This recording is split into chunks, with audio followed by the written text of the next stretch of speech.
And I don't see Paul. Does anybody need the live transcript? I'm okay without it.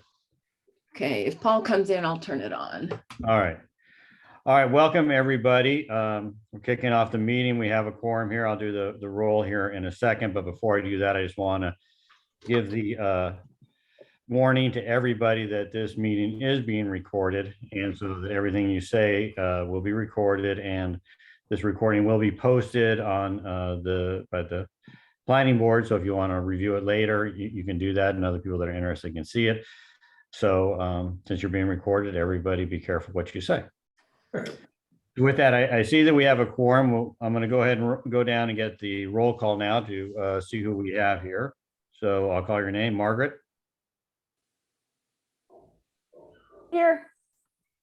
Corla? Present. Mandy? Here.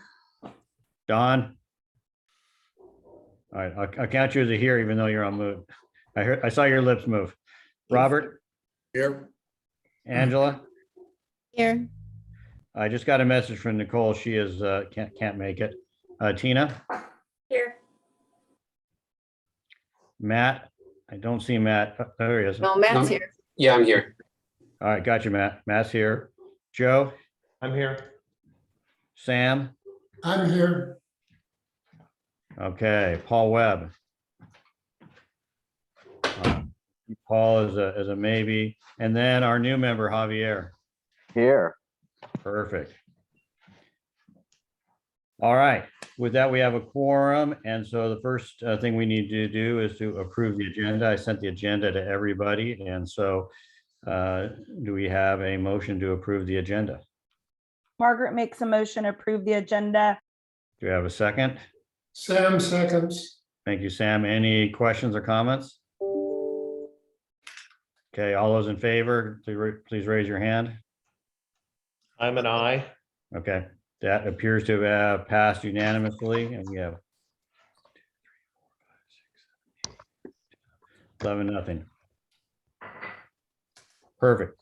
Okay, with that, then first order of business is to welcome new board members. And Javier, we're really pleased to have you, and I'm gonna let you go probably last, but I just thought we should go around the board and everybody just give like a 1-minute introduction, so you get a flavor for who everybody is. Someday we may meet in person again, but we all know each other a little bit, but we'd like to get to know you, and we're looking forward to working with you. So I'll kick it off, and I'm Fred Cosmo. I've been on the planning board. This will be my 6th year. I've been the chair for the last couple of years.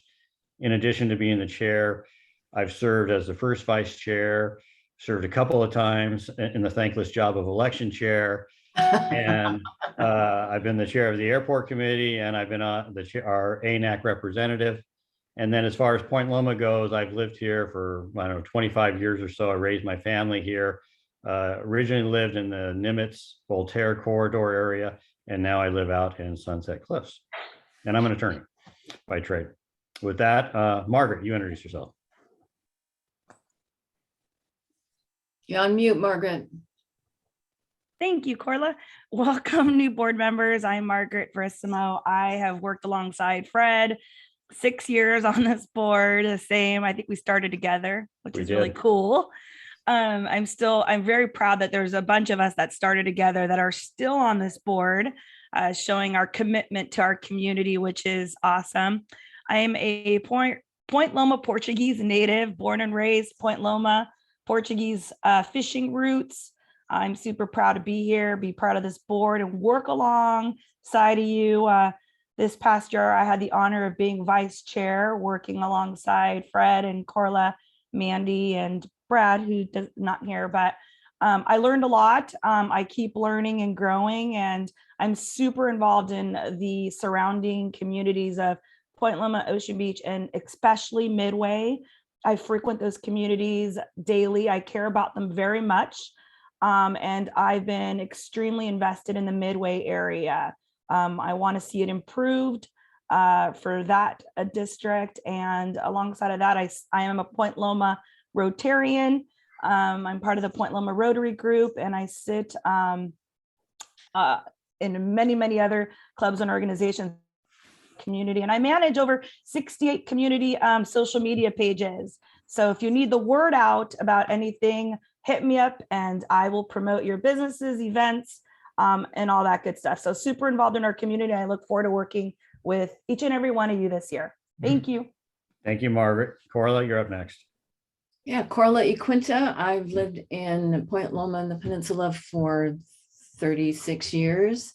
And I'm just starting my second term on the board. I've been treasurer both last term, hopefully this time again. We'll see how it goes. And my daughter was the Point Loma education system kid. And I love this place, and hopefully we work hard to keep it livable and keep it nice. And Paul Webb joined the meeting, Fred, so. I saw that and I've marked Paul down as attending now. We got 12 now. All right, Mandy, you're up. Hi, everyone. My name is Mandy Havlick. This is my second term on the board. I am the secretary on the executive committee, as well as chair of the transportation and traffic subcommittee, the park subcommittee, and the environmental subcommittee. I'm a member of the Sunset Cliffs National Park Council. I advocate before the OB Town Council, the OB Planning Board. I'm a Rotarian as well with Margaret, and I'm an OB Women's Club member, amongst many other things. But I really enjoy this board. It's really been a great platform to advocate for the community. And I'm grateful to see Javier here. This is his first official board meeting. So I'm excited to have new faces to work with here on the board. So thank you. Have a good night, everyone. Thank you. All right, Don, you're up. Yeah, Mandy forgot to say one thing. As an individual, she is running for city council Oh, for District yeah. 2. I'm Don Severance. I'm proud to say that I'm helping her with her campaign, grant labor and things like that. I'm a retired journalist, 44 years at the Union Tribune. Ghostwrite some books in semi-retirement. This will be my last year on the board. I'll be termed out at the end of next April. I served 2 terms as secretary. The bylaws then obligated the secretary to be parliamentarian. So this bylaws have changed, but they don't designate any parliamentarian. So I keep an interest in that as well. I've been working on a couple projects for the board. One is a pocket park, and the other, along with Joe Halasic, the Voltaire Street Bridge. The city moves slowly, and they're still both works in progress. All right, thank you, Don. Robert Tripp Jackson, you're up. Well, I'm Robert. I'm a lifetime resident of Point Loma. I originally served on the planning board in 1992 through 94. And then I'm on my second term now, former chairman of the Point Loma Association from 2012 through 16, and also a board of trustee of the Cabrillo National Monument. And I've enjoyed, serving on the traffic committee, the project review. And over the years, I've been responsible for many projects, the Catalina Cannon Median, Nimitz, and an array of other things through the Point Loma Association. So that's about it in a nutshell. Thank you. Okay. All right, Angela. Hello, everyone. I have lived here for about 50 years or a little over. I went to all the local schools, and my children, I've raised 3 girls here, and they have attended the area schools, plus all have graduated from Point Loma High. This is starting my second year on the board, and I put on a new hat as the election chair, but I had a lot of help from quite a few board members, so thank you very much. I used to be a clinical laboratory scientist for 20 years, and then I stayed home with my kids, and now am a realtor for Berkshire Hathaway. I was part of Madcaps for 12 years, and last year was my last. which is a little sad, but moving on. And I'm currently part of the La Playa Auxiliary, which helps supports Rady's Children's Oncology Center, and the Point Loma Assembly Chair for, kids 10th grade through 12th. And I'm glad to be here. Thank you. Perfect. All right, Tina, your turn. Hi, I'm Tina Marie Compton. This is my second year before that I was a non-member committee, person that just helped out. I'm currently assisting on a couple of subcommittees also. I've been in Point Loma area for about 25 years. I'm not born and raised in San Diego, but I've been here for a little over 25 years. I've also raised my kids in San Diego, here in Point Loma. So they've gone through the schools, or they're still going, a couple of them are still going through them. I'm actually just beginning my career of outside volunteer work other than doing school volunteer work, because I am not actively involved like Margaret or Angela or Mandy and all these extra Rotary clubs, but I look forward to eventually pursuing my career in some other volunteer work. But my role previous is in business management or medical management, setting up new companies, and also with that property management. And that's it in a nutshell. Very good. Hey, Matt, you're up. Hey, good evening. Welcome, Javier, and welcome back to everyone who's signed up for another round on the board. Glad y'all are here. My name is Matt Shawless. I moved to San Diego. Was it about? It's been a long time now, but I moved here for graduate school and earned a PhD in cognitive science from UC San Diego.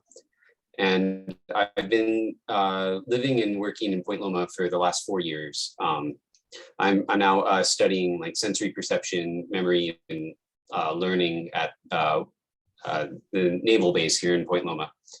And so I, commute every day, ride my bike, north to southern end and back of Point. This is my second year now serving on the board in my first term, and I served on the Transportation and Traffic Committee before running to serve as a full board member. So just interested in, how people move in and around the peninsula and how we can get everyone where they need to go as safely as possible. That sounds good. Joe, you're up. Hi, everyone. My name is Joe Holosic. I am, I think, in my 5th year on the board, and my second year as project review chair. I've lived many places in the world, several foreign countries and a bunch of states, but I made San Diego my home after college about 30 plus years ago. I have an architecture firm here in Point Loma, and my wife and 2 daughters I met my wife in San Diego, and my 2 daughters were born and raised in San Diego. They went through the Point Loma school system and have gone off to college. And I'm very happy to be on the board, and I'm very happy to be involved with Project Review. Perfect, Joe. All right, Sam, you're up. Yes, good evening, everybody, and welcome, Javier. I hope you can join us on this board and be a good contributor. For my background, I came to Point Loma in 2002, bought a home, but actually I was working in Silicon Valley, and then my transplant from Silicon Valley and from Geneva, Switzerland, where my wife and I resided for 8 years while I was traveling the world in 65 plus countries, some of which I would not want to go back to today because of the change in conditions. And locally, I've been active in a couple of different organizations. One is the San Diego Association for and the American Association of Individual Investors, and also previously was with the San Diego Association for Corporate Growth. I've been a planning commissioner in Los Gatos for 10 years, and I have been very happy to join this and to be on the airport committee, because That's something that wakes me up every morning at 6:30. And I want to keep that noise under control. And also with the Long Range Planning Commission. And I'm a graduate of Ohio State University in medical engineering with honors and a JD degree from the University of Washington. Okay, very good. All right, Paul, you're up. I think you came a little late, but I think you probably figured out we're welcoming Javier and just giving him a little background on each one of the board members, so he knows our background. Yeah, and a hearty welcome to you, Javier. I'm Paul Webb. I served 2 previous terms on the board and then took some time off, and now I'm on my 3rd non-consecutive term. I originally moved to San Diego, much like Matt, to go to graduate school. I was going to stay here for 2 years and then return to Los Angeles, and that was in 1974. I've been here ever since, and I lived most of that time either in Ocean Beach or Point Loma. I did make a mistake and move away once, but I corrected that pretty quickly and moved back here. I have been a professional urban planner until my retirement about 10 years ago. I went to UCLA and San Diego State, got my master's degree in planning at San Diego State. And I was employed as a planner for Caltrans, for the California Coastal Commission,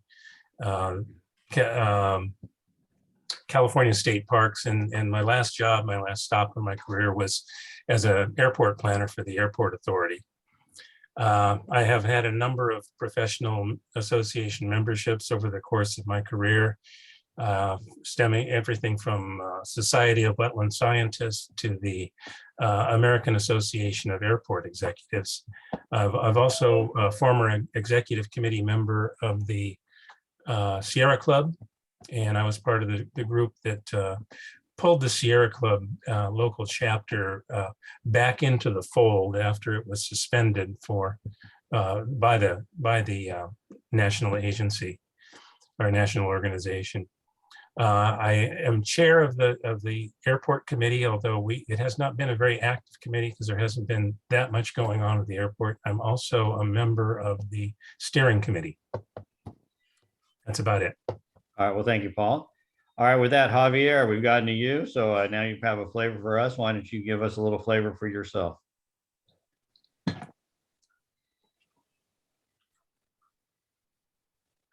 You're on mute, Javier. Oh, geez. There you go. Well, thank you for the kind words and the warm welcome. And I'm honored to be part of the board and part of this talented team. And just a little bit about myself. I'm like several of you on the board. I'm a Point Loma High grad, and I've raised 3 boys here in the community. And I'm a professional civil engineer. I have 40 years of experience. Half of that was in the private sector, and the other, my first 20 years or so, were in the private sector, in the public sector. I spent 16 years with the city of San Diego and 7 years as the assistant director of engineering at the Port of San Diego. I was appointed to the San Diego County Water Authority Board, and I also represented the County Water Authority Board at the Sandag Board. So I think the board is doing a great job, and I'm looking forward to working with you and working together to make our community a better place to work, play, and live. And thanks so much for having me. And if I make some rookie mistakes, like I've already did, please let me know. So thanks again. All right, well, welcome, Javier.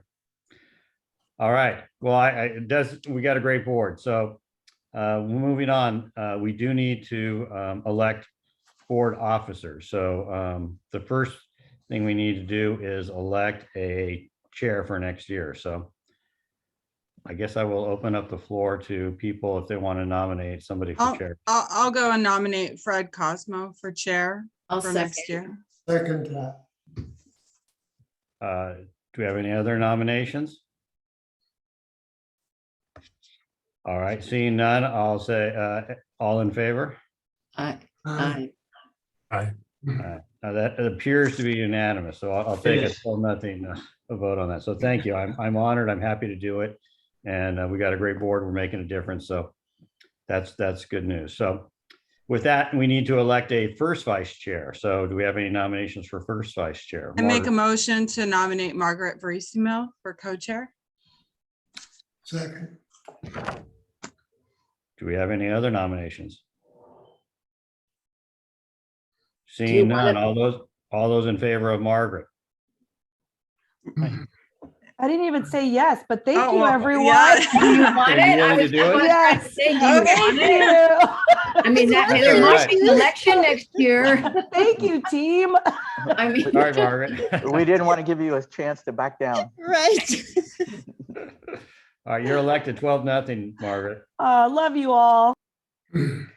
All right, Brad was our second vice chair. So we do not have a second vice chair. It's an open position. So I will open up the floor to see if anybody wants to nominate somebody. Margaret? I'll nominate Angela Vetter. I'll second the Okay. motion. do you accept? I accept. I'm not sure what I'm supposed to do, but I'm sure you guys can show me the way. Well, just so that you know, is that yeah, as a second vice chair, it's actually a great position in that you're on the executive committee. So if there's anything that the executive committee has to do, then you're involved in that decision making. And then you're third in line to chair the meeting. So if I was out and Margaret was out, then that would fall to you. So that doesn't happen too often. Okay. Yeah. Do we have any other nominations for second vice chair? Okay, seeing none. All those in favor of Angela? Aye. aye. All right, very good, Angela, 12-0. All right, and Thank you. then treasurer, Corla was our treasurer. Do we have any nominations for treasurer? I nominate Carla. Thank you. Second, Second by I'll gladly do it. Okay, do we have any other nominations? Okay, all those in favor of Corla? There you go, Corla. You're unanimous. Thank too. you. And again, All right. And then lastly, we need nominations for secretary. Currently, Mandy's our secretary, and I would candidly say the best secretary we've ever had, so. I think the Zoom recordings make it easy for sure. All right, do we have any nominations for secretary? I'd like to nominate Mandy if she'll accept. Yes, I will. Yes. Do we have a second? Second, Thank you. Any other nominations? Okay, all those in favor of Mandy? Congratulations, Mandy. All right, Yay. there we go. That was easy. Wow. Okay. And as Don could attest, right, it's not always been that easy. So thank you. Okay. All right. So with that, Mandy circulated the minutes. Everybody's had a chance to look at those. Does anybody have any comments about the minutes? Did you circulate the minutes for the last two meetings? Yeah, I have circulated both. I know that last week's meeting, I had just sent it right before the meeting, so there wasn't enough time to review it, but I've sent both copies. And we made amendments. Yes, to okay, yours. great. Yours is amended. I need to Okay. amend that. I just wanted to keep that open since we hadn't approved it, but I need to add you back as attending. Okay. So Are there based- any other, do you want to do these two parts? I think we need to just for whoever was attending. So a motion to approve February's board meeting minutes with the friendly amendment and adding Margaret in as attended that meeting. I make a Right. motion to approve those. all right, do we have a second? second, Okay, do we have Sam? any further comments or discussion? Okay, all those in favor of approving the February meeting minutes? I abstain. I was not there. That's Tina. And Yeah. Tina, okay. All right, that's 11, 0, and 1. Perfect. All right, and then how about the March minutes? I'll make a motion to approve those. They looked pretty good. Second, Thank you, Tina. All right, any further discussion? All those in favor of approving the March meeting minutes? Again, I think I should probably abstain. I was only there for a few minutes. Okay, I will give that approved 11, 0, and 1. Who said that they abstained? I didn't hear That was Javier. Javier. Okay, Javier. Someone's dog is very angry and needs a treat. Yeah, not my dog. Fine. Sorry, that's my dog. My wife's not here, so I'm home alone. Javier, boy, you're getting out. I know, what a rookie. There you go. Blame it on the wife. It wouldn't be Zoom without a dog or a baby. Let's Yeah. see. Say hello. That's a good. Maybe we could get a leaf blower too. Say hello. Okay? Yourself. I'm very cute. All right, well, we'll run through these quickly. Board reports, as a chair. I think, obviously we're doing really well. You guys, you just heard the depth and diversity we have in this board and the different parts of the community that we represent, and sort of the depth of really quality people that are on the board. So the board's healthy. We have a vacancy. We'll get to that later, but we have at least 2 applications. So I anticipate that we'll get a strong person there. So the board's healthy. We're definitely involved. Committees are healthy and strong, and we'll reappoint those later tonight. So from the chair's perspective, we're doing great. Margaret, do you want to say anything as first vice chair? That's it. I look back on all the years that I've been on this board, and despite the pandemic and the consequences that we were in and the circumstances, we all did our part to contribute this year. I did see lots of new people I try to attend a lot of the committee meetings as much as I can. And I see, our board members attending those. And that was always one of my biggest gripes, was you take a seat on the board, but you got to get involved in the subcommittee. So, that's the takeaway this year, is as things get back to normal, there's a lot going on, not just in our community, but the surrounding communities. And I can't preach that enough. Join these meetings if you've got time, our own subcommittee meetings. And then I will try to communicate to the board via email when there's other, committee meetings going on in our surrounding areas.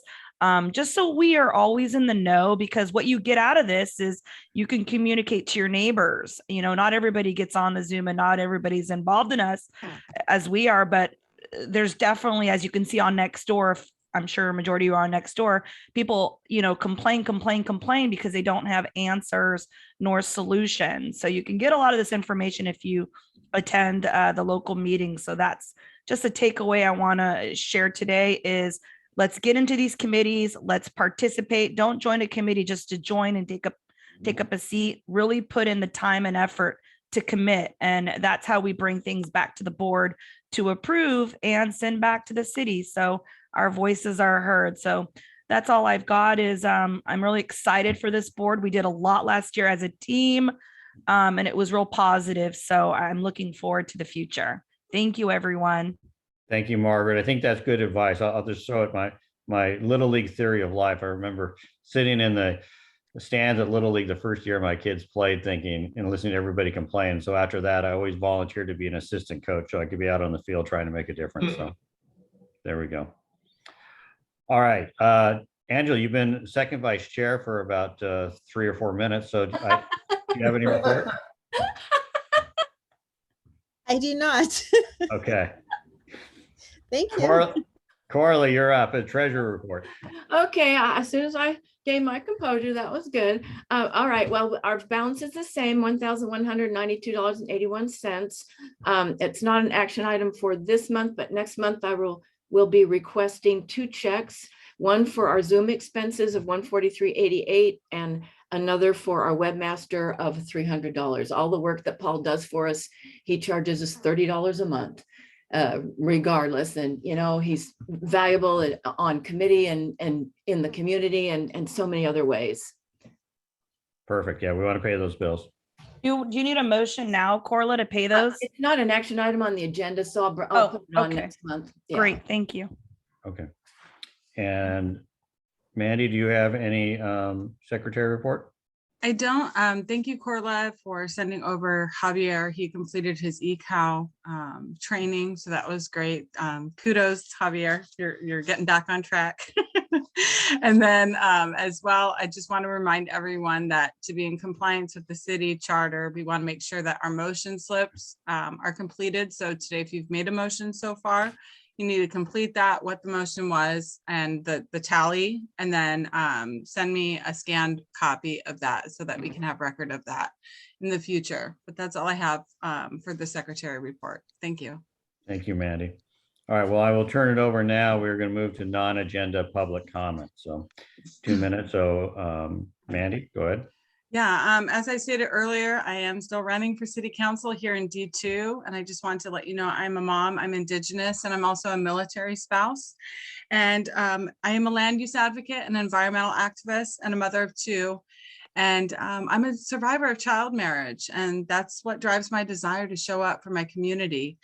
And some of the things that I feel strongly about are the 30-foot height limit, protecting our coastal access, protecting San Diego residents from predatory housing policies, improving traffic safety, and investments into much needed infrastructures, as well as environmental conservation.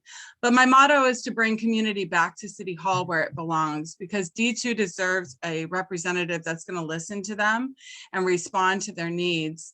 And I can assure you one thing, I'm not going to ignore you or call you names. I'm going to call you back. And so I'll put my information in the chat, and you can reach out to me if you have any community issues. But I have reflected that in my service to the community these last several years. I just don't talk about it. I am about it. And I want to continue to be the squeaky wheel of the community. So feel free to reach out to me if you would like to get involved in the campaign as well. Thank you. Thank you. I did have one more announcement. I did want to share something. Okay. I know Matt's done this in the past, but I do want to acknowledge the land on which we are conducting board business is a legacy, a part of the Kumeyaay tribe here. And I wanted to share with the board. My mother was an immigrant from Canada, and she was also Indigenous. And through discriminatory practices, my grandmother, she married a non-Indian. And through that, there was a law that was removed the status of the mother and the children that were from that relationship. And so unfortunately, my mom, before she died, she was banded in the tribe in 2013. And as y'all know, my mom almost died. She died almost 3 years ago. And since then, I wanted to connect back with my roots. And so I'm officially a banded member of the Temiskaming First Nations Algonquin Indian tribe. And I wanted to share that with everyone. Thank you. Well, good job, Mandy. Congratulations. Yeah, that's great. That's great. Margaret, you're up. I just want to share with everyone that we have some exciting news in our community. The Point Loma Association Light the Night, save the date, Monday, May 9th, 5:30 to 7:30 is when they're going to kind of display the anchor lights. So I'm really excited about this because it's going to make that area so special. I mean, we've all been waiting for this. So save the date. If anything changes, I'll let you know. But that is what they're sharing. The save the date is May 9th, 5:30 to 7:30. So bring your family and let's support this amazing beautification in our neighborhood. Good job. Good job, Margaret. That's been a big project. So thank you for the update. Do we have any other non-agenda public comment? Corla? I do. The ABL advisory bike lane lines are removed for Evergreen Street for now. There's nothing else painted on there, so we'll wait and see what happens there. The Navy is no longer pursuing redevelopment of the Navwar site. It admits in a very scary high-rise model the mistake that they made on that. Then I was attended or participated in the Planning Commission meeting today. And the mayor's budget is out, and DSD is getting 107 new positions, including spots for the new ADU ordinance and the street vending ordinance. So I'm assuming there'll be some enforcement and stuff going on there, and how soon they're filled or what that is, I don't know. They didn't go into it. The Planning Commission did unanimously pass the Build Better San Diego. So there was a lot more detailed information. They postponed it from last month, wanting more information. And the more information they got today made it a little bit more clear. This is where all the diff fees will go into one account or pots.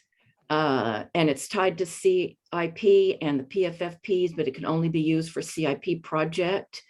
There's a lot of concerns about it, but the Plan Commission is required by state law to review all the fees on an annual basis and this program. So we'll see where it goes and if it's approved further and what happens. Corla, thank you for the update and thank you for all the information you send out. One more thing, it was on the Right. back page. I apologize. Since 2008, the Salk Institute has been trying to do a new building up there. And there's been an appeal filed against that. And Bruce Kuhn spoke, our former board member spoke on that appeal. The appeal was denied. The new building will be going forward. Most of the Planning Commission supported it. Those buildings were built in 1963 and they're on the National Historic Register list. And it was a real contentious issue, a very good discussion, lively discussion on that. So that's it, sorry. No, that's all good information. Let me just add one thing on that. I attended the Point Loma, Ocean Beach and Midway leaders call last week, and Coda was there on behalf of the mayor. And he said that, that they're withdrawing the advisory bike lanes on Evergreen for now, but that the mayor and the city are committed to the advisory bike lanes. They think that they're good, but they admitted that their public outreach was terrible. A complete disaster, I guess. And so they're gonna try to come back to the community, do public outreach, try to inform the community and try to get information and education about the bike lanes before they move forward on them again. That's at least what he told me. Let's see, any other public comment? I'll let Tracy go since I think Margaret already went once. So go ahead, Tracy. How did you know that I had something to say before I raised my hand? I have the force is strong with me. Okay, all right, cool. So this is arts and culture related. As some of you know, I'm a commissioner for the City of San Diego Commission for Arts and Culture. And at the beginning of April, the mayor did a presentation, and we are now in April is Arts and Culture Creativity Month. But part of his announcement for that was that he actually wants to take the first steps in creating a citywide arts and culture creative plan. And it looks like he's dubbed it, let's see, what did he call it? The Creative City, how he likes to have his little names for everything, right? So this is actually really important to every city because the cultural plan helps focus where money is going to go and how the TOT money will be spent a little bit more wisely. It's going to focus on equity across all of the communities and make sure that, people aren't getting let out or left off of any funding opportunities or anything like that. So it's just another one of the, community plans that San Diego has been really in deficit of compared to some of the other great arts and culture communities in California and the United States. So it's actually a really great thing that he has agreed to do this. I believe they're going to start working on it in June. And recently the city was doing an RFP for organizations who can focus on this kind of work. So if anybody has any questions about how to get involved in it, please reach out to me and I can try to put you in the right direction. But I think it's a great opportunity for the city of San Diego to finally have one. So that's arts and culture. Thank you, Tracy.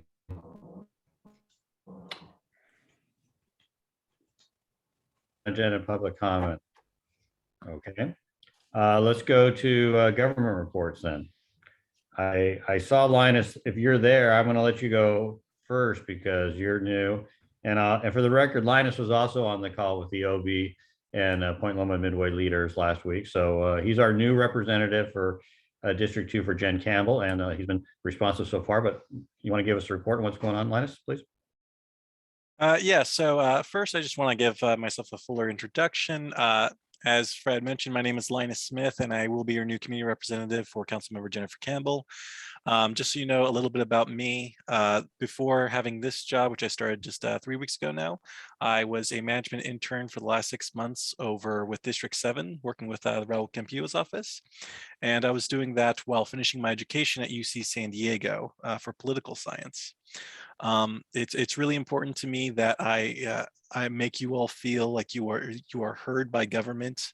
It's the number one thing that's important to me is making sure that constituents know that we hear their concerns and that we care. And I want to support you in any way that I can.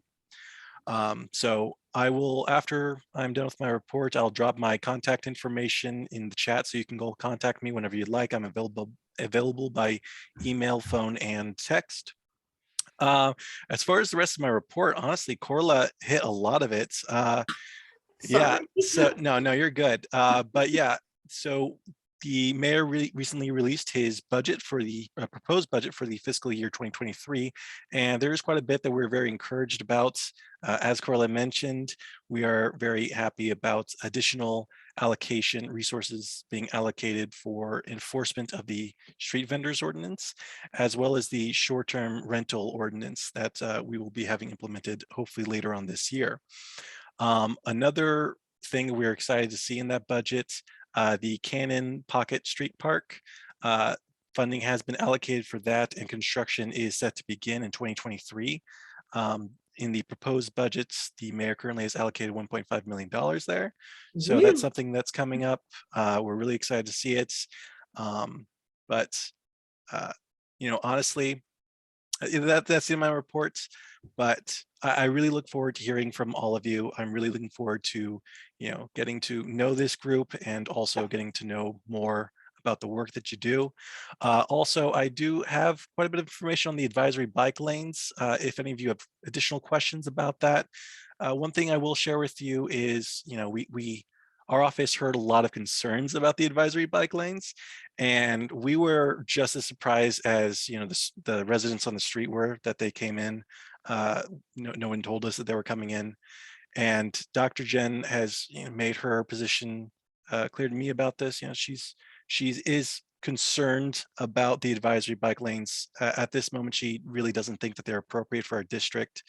And we will be, sending our messages or our opinion on that. We'll be sharing that with the mayor. But unless there's any other questions, I'll hand it back to the chair. Yes, Corla. I have a question now, or a comment. Evergreen Street over here is only 36 feet wide, just so you know, and that I think that adds to it. These ABLs may be something we talked about in traffic committee, which is may come up later, but that's a pretty narrow street. It's way different than Mira Mesa neighborhood street. So yeah, and I took a drive actually down Evergreen before the temporary lines that were the temporary striping that they put in. Before that was taken out, I took a drive down there. It does seem really tight, even if we're just assuming the one car down the middle and the two bike lanes on the sides with parking. It is really tight, and so again, Dr. Jen shares those concerns. We wouldn't like to see advisory bike lanes installed on Evergreen or anywhere else in our community for that matter. We have any other questions for Linus? Javier? Javier, you're still on mute though. We can't hear your dog. There you go. Linus, welcome. You mentioned that the budget, the draft budget is out, and of course that includes the CIP budget. Can you explain to us, is there still an opportunity for us to comment on the draft budget, or maybe you can just comment on the process going forward? So it would be good to know if there's still an opportunity to review the CIP budget and provide comments. Yeah, absolutely. So there is still opportunity to share your concerns, your comments in regards to the budget. This is just the mayor's proposal. In the coming weeks and months, the city council members will be working with the mayor's office to further define the budget to make sure that we prioritize all the things we want to prioritize. So I don't believe that the budget will be signed for a couple more months. So if you have comments, if you have your own personal comments, you can feel free to send them my way. Or if you as a group want to, look at the budget and make suggestions, you can send them as a group to our office, and we'll take that into consideration when we are working on the budget with the mayor. And I'm just going to make one comment on that, is that thank you. And we strongly support the $1.5 million allocation for the Cannon Pocket Park. We wrote a letter in support of that. I don't really want to steal Don's thunder, because really Don's been the catalyst for all this, and he's done really all the work. But I will say on behalf of your office, though, Linus, about a year ago, Monique, about a year ago, Monique got involved in this and set up some meetings with us and Don and Mandy.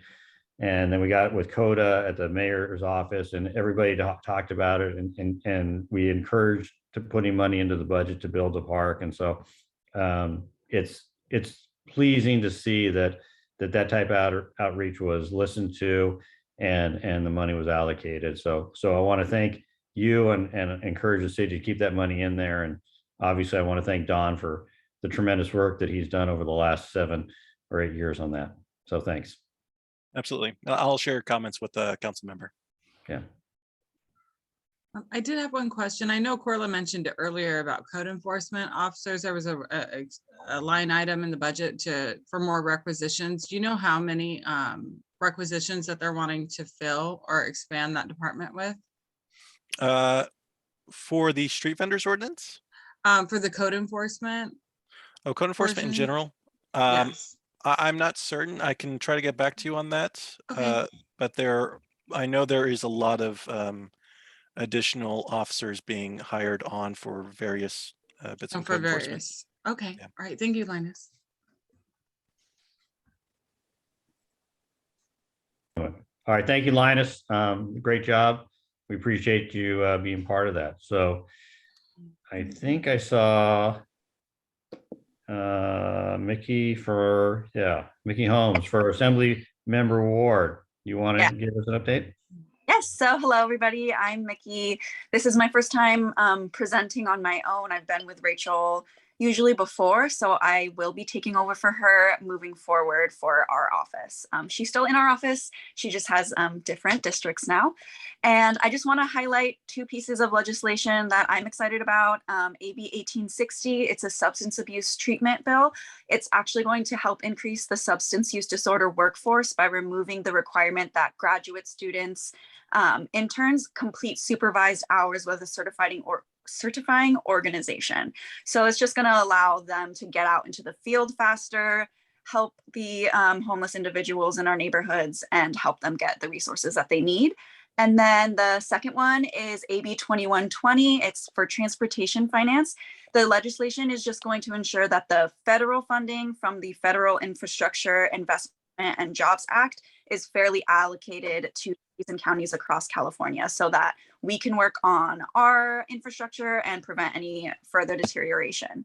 And there are 17 bills in Assemblymember Ward's package this year, and you can find all of those on our website. I'll put that in the chat, as well as my contact information. If you need help with MV, ABC, all of the letters, I will help you out with that.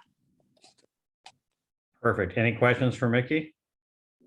Will you put your email in the chat, please? And welcome. Rachel did a great job for us. I'll try. But you look great, so we're happy to have you. So thank you. I'm excited welcome. to be here. All right. How about our friends in Midway? DK, are you there? Yeah. Good evening. I am present and accounted for. How can I help you? You want to make any report? Give us any update on Midway?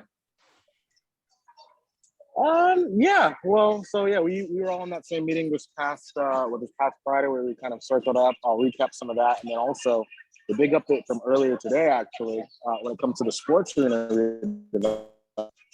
Earlier this afternoon, the city's Land Use and Housing Committee heard the staff report listed with the staff recommendation, which was to shortlist I think we've seen 5 different bids come forward, and they wanted to drop 2 of them, shortlist 3 of them, excuse me, and continue with additional fiscal and financial analysis on the details that are in the 3 remaining bids. So the 2 that they were talking about dropping were Neighborhood Next and Discover Midway, and that the 3 that they were talking about keeping were Midway Rising, Midway Village Plus, as well as Hometown SD.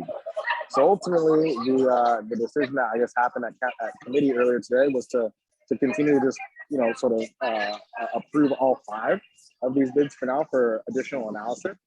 We had our midway meeting yesterday, as it happens, and we deliberated at some length as to whether or not we wanted to make comments. We decided we did want to make comments, but ultimately our board was unanimous in deciding that at this stage of this process and this project, it doesn't make any sense to eliminate any of the bids that have been put forward without further analysis and review. And so the same analysis and review that they wanted to do for the top 3, we as a board were unanimous, like I said, in deciding that they should just extend that to all 5 and really give us the best sample set of data that's possible in order for us to ultimately, and when I say us, it's really the city council, to make a final decision on which one of these 5 different bids will move forward for the sports arena site.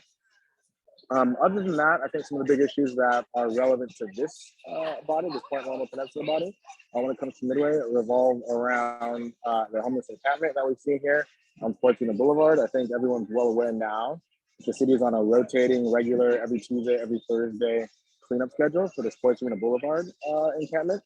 I drove past there, I think 2 nights ago, just kind of to check it out. It's definitely a lot smaller than it was, at the peak of last summer, but it is larger than it was the last time I went out. So I feel like the size and the scope and the scale, the intensity kind of oscillates a little bit. Sometimes it's bigger, sometimes it's smaller. I know that the harm reduction shelter that's here inside the old Pier 1 building, as of yesterday, was at 97% capacity as far as the beds and their ability to fill those beds. I think there's 44 beds altogether. There are 42 residents as of yesterday morning filling those beds. And then subsequently later this summer, I think it sounds like in June, the county in conjunction with the city of San Diego will be opening up another homeless shelter on that county property that's over there on the backside of Rosecrans, like right by the Old Town Transit Center. So it's like the county mental health care facility.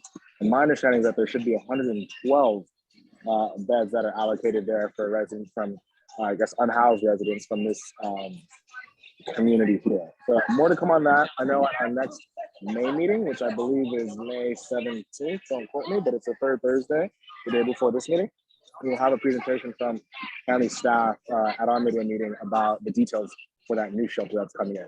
But up top, I think that's all of what's relevant for this body, but happy to entertain any questions if anyone has any.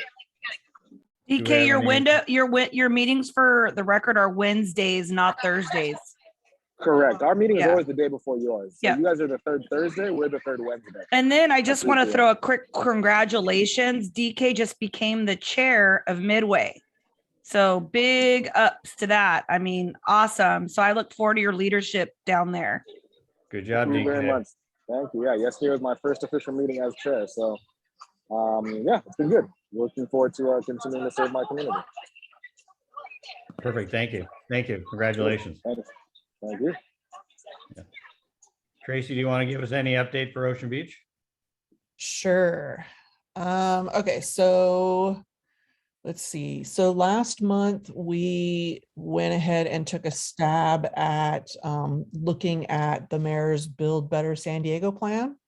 And there was a lot of discussion about it and the DIF fees being dispersed into communities of concern and, all of this other stuff, basically not allowing the money to stay in the location that the development is happening seemed to be a pretty big issue for most of us. So the consensus was at the end that we were going to write a letter that stated that the city should continue to prioritize DIF spending based in part on infrastructure condition and amenities that serve residents from all over the city, particularly low-income residents from any community. needs benefiting historically underrepresented residents are not necessarily located in communities of concern. And, we were thinking in terms of, our lifeguard tower and the pier and places, like that, or even, basic sewer line repair in Ocean Beach that gets flooded every single year. These are all areas that people from all over the city of San Diego come to visit, and the infrastructure that they're visiting is just deteriorating. So that was the biggest concern. So Andrea is drafting a letter for that, and we'll be sending it soon. And then secondly, we have actually voted to start doing meetings in person. So next month, our main board meeting will be in person at the rec center at the same time it was 2 and some odd years ago at 6 p.m.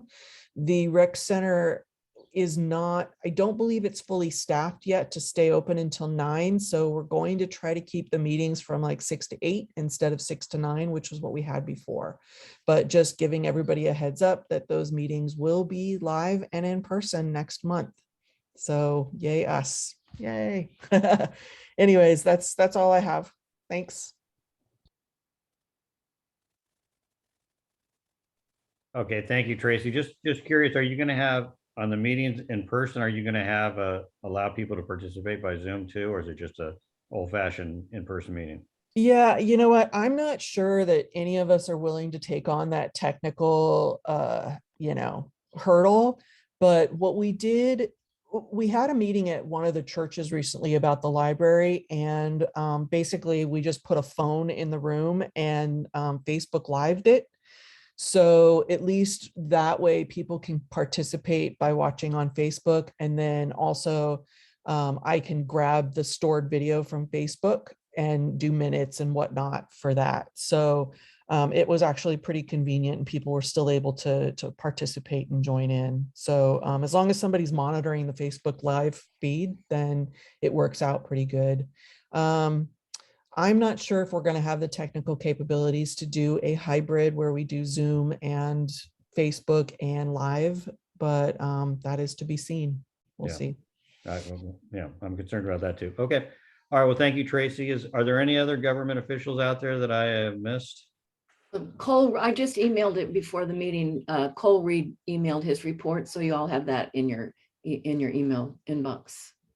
Thank you.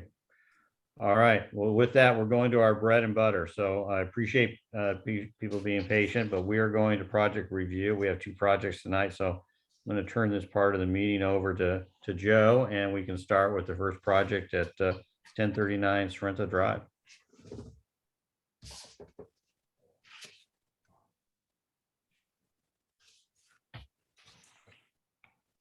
Joe, you're on mute. I'm sorry, I muted because there were some naval helicopters outside my office here. Sorry about that. As Fred said, thank you, Fred. As you said a minute ago, the first project is at 1039 Sorrento Drive. It is technically a remodel, but for all intents and purposes, it's a new construction house. It's a very, very elegant design that was done by a local architect who does not work on many houses, but this is his own house. It's called Hale Residence, which means house in Hawaiian. In this project, he has, again, a very large remodel. He has an internal JADU and also an ADU on an existing garage at the rear of the site. The applicant is Richard Nowicki. We've talked to him, and he's come before project review 2 different times. We've talked many times. He has worked on this project for a number of years and is not in a particularly big rush, but this is one of the items that he needed to take care of. And I think it's going to be a very, very interesting house. And with that, Richard, why don't you talk us through it very briefly and show everyone the plans. And Joe, was before we go to Richard, was there a vote at project review? Oh, yeah, it was approved unanimously. Okay. Good evening, everyone. My name is Rich Nowicki, and I live at 1039 Sorrento. We bought the house in 2019, but we didn't move in till probably July of last year. So it's great to be part of the neighborhood. I grew up in San Diego mostly since 1971. We've always had Sunset Cliffs as sort of a target. So I finally made it. So we're real excited about that. We have been designing the house for a while. Given the market conditions and construction, for those that know, I'm not in a particular hurry to jump in to that particular mess that's going on, but I still have to make progress on the plans. So the architect is also me. So the owner and the architect are one and the same. Should probably state that fairly clearly.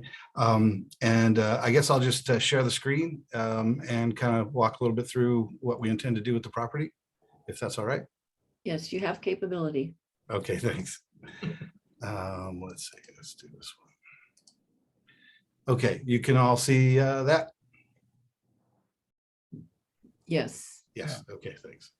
I found, with Zoom, it's good to confirm. So here, let me start here. This is a sort of an existing survey of the property. We're sandwiched between Sorrento and Barcelona Drive. There's an existing house, obviously, on the property, mostly one level with a small area right under the cursor here that has a sort of a semi-basement JADU that's already in the house. And then there's a detached garage here. The address is on Sorrento Drive, the driveway and the garage access from Barcelona. Very confusing for Amazon, but most of my friends can figure it out pretty quick. But it does point out one of the issues that I want to talk about when we look at the property, and that is on this portion of Sorrento Drive from, we're looking over at this little vicinity map here, I'll blow that up. From here on Osprey till about here where you come around the curve, there are no driveways on this street. All of the homes have their access on the other streets, whether that be Barcelona or Novara. And it creates sort of a dead man's land right there. The properties aren't really maintained that well. Those of us that are uphill, we have retaining walls. We don't see the sidewalk. Those on the other side, their house is actually down the hill. They have a fence at the top of their slope. They don't deal with the slope. So it's kind of a ratty area. And so I'm hoping to improve that, with what we do with our property too. It also becomes a nice quiet place for people to come in the middle of the night and hang out when they probably shouldn't. And so our design's trying to help mitigate that for the neighbors as well. Go to a site plan. At the bottom, you can see sort of the demo plan that gives you an idea of where the existing house is. And then above, you see the footprint of the other house. So the footprint of the house is not too dissimilar to what's there now. Fundamental differences, we're coming up a second floor and the dimensions change, but you can see sort of how it sits on the property. The house exists or will exist basically in two wings. And then with a connection in between. And I'll switch over to a 3D model so you can kind of see what that's at. So this is the Sorrento side here. We were asking for a driveway to come into an underground garage, which we think that now this is going to help make this side of Sorrento more active for the community and get more eyes on the street. And the house obviously is oriented towards the view and the ocean and the breezes, which is, a big part of why we wanted to move over here. And then there's also trying to take advantage of the garage in the back and adding an ADU on the top. Now our intention, obviously they are ADUs regardless, but we have two daughters and they're both, one's away at college and the other will be in a month or so, a few months. And so we really intend the ADUs to be for them, not that we need to rent them out or anything. So if I could, do we want to go through the floor plans or are you guys just happy seeing the the massing of the house, you want to see elevations. I guess you tell me what's pertinent and important for your review. I'm good with it, Joe, but if you think they need more, what do you think? I really don't. What we discussed at the project review committee level was the access from both streets and some idiosyncrasies that the city has with allowing that or disallowing that. And we as well discussed one of the elevations, the long side elevation, which was fairly large and in one significant plane. And Mr. Nowicki worked with us to improve that. And we feel it's going to be a very nice house. Okay. Thank you. So, Richard, if you could take us out of screen share, then maybe I'll see if we have a. You don't want to see it anymore? No, that's fine. Here, let me stop share. Not that we don't want to. I know. We may get some questions. Does anybody have a motion regarding this project? Questions? I had a question first. Questions? Okay, we got a question. Okay, go ahead. I think, go ahead, Sam. With the fact that you're adding an additional ADU, are you also adding any additional parking on site? Actually, yes. Because we're adding the driveway on the Sorrento side, there's a parking space in the driveway and there's another garage. So there's 2 additional spaces from what's current that are accessed from Sorrento, and then from Barcelona, the existing garage remains. The driveway is reconfigured so that a car will actually fit, which doesn't really work now, although we kind of park there anyway, but it's not, I think if somebody from the city drove by, they might look at my wife's truck versus my car and not like the way it's parked. So, but we fixed that. We get a little bit longer of a driveway the way that it's angled. So there'll be an additional car in the driveway. So I guess that's 2 more. Yes. For certain. Yeah. Well, thank you very much. I appreciate what you've done in that regard. Any other questions? Don? Yeah, where does it stand in terms of height, setback? Yeah, so I've been through a round of cycles with the city. And so they've seen the design, and actually the design you're seeing is incorporated a lot of design revisions that came as a result of the city's review. And while I didn't have to change the design to accommodate the height, the drawings, the elevations have all of the height calculations that the city asked for. They asked for 3 different heights to be shown: plumb line height, coastal height, and I forget what they call the other one. My apologies, but there were 3. And then also the elevations in the sections show the envelopes with the angled corner planes, and the house is within the envelope in all instances. So I think he was a couple feet under actually in most places. Yeah. Thank That's your you. question. And so this is a remodel, adding an ADU. It's not necessarily a new building. The only part, to be quite succinct about that, the only part of the existing house that remains is really the JADU below. Everything on the first floor is pretty much gone. Maybe some floor joists, but that's pretty much going to be about it. And the existing garage. It's an interesting house, Don, because by the virtue of the fact that he's keeping a number of walls, he wouldn't have ordinarily had to come before us, but for the addition of the ADU. Thank you. And how about on the heights? I guess we're within that, but how do we stand with the 30-foot height limit? We're under the 30-foot height limit. Yeah. He's comfortably under it, Fred. Okay. Yeah. That's not one of my pinch points, although there are a couple. Okay, go ahead, Mandy. Well, I was going to ask, what is the floor to air ratio? Just because I do see maximizes his lot space. And then are there planting areas or green space? I didn't quite see that in the plans. Are there going to be any trees on site, or is this all going to be? Yeah, the plans don't show specifically what planting I'm going to do. But there will be trees at the back of the property on Barcelona. We'd like to plant some trees there to help with we have a neighbor above that just kind of looks right down in our yard, and so some trees there I think would help. In the front, because of the views and the limited space that we have in the front of the property, we probably aren't looking for trees in the front. But we do want some shade in the back. There are 3 palm trees in the back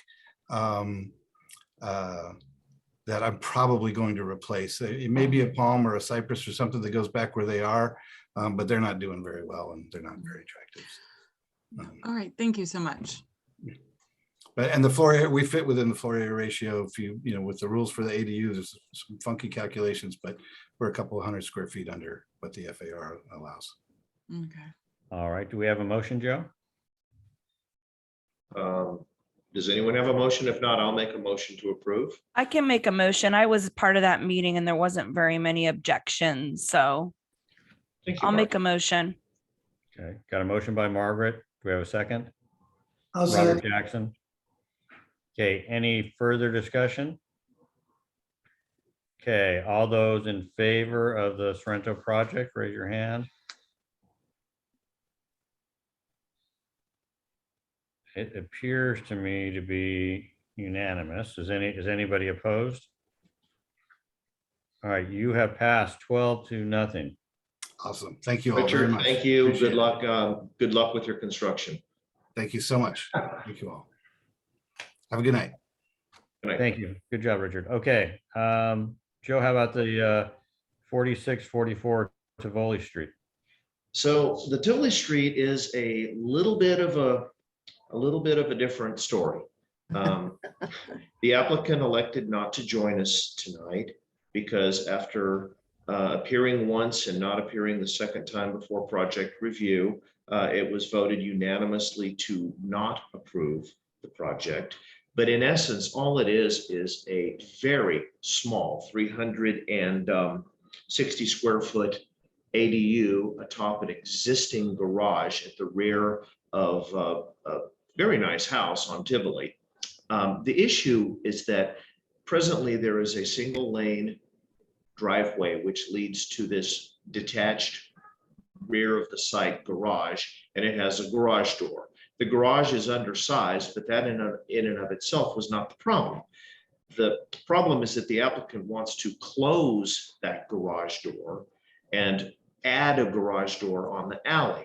The alley, unfortunately, is dirt, but more importantly, is extremely narrow, and the garage sits right on the property line. So all of the board or project review committee discussed that were they to, or are they to put that garage door in, it really isn't a viable entry for a garage. Now, the applicant has told me privately that they drive a very small car, something like a Cooper or something, and they feel that they could easily use and navigate the garage.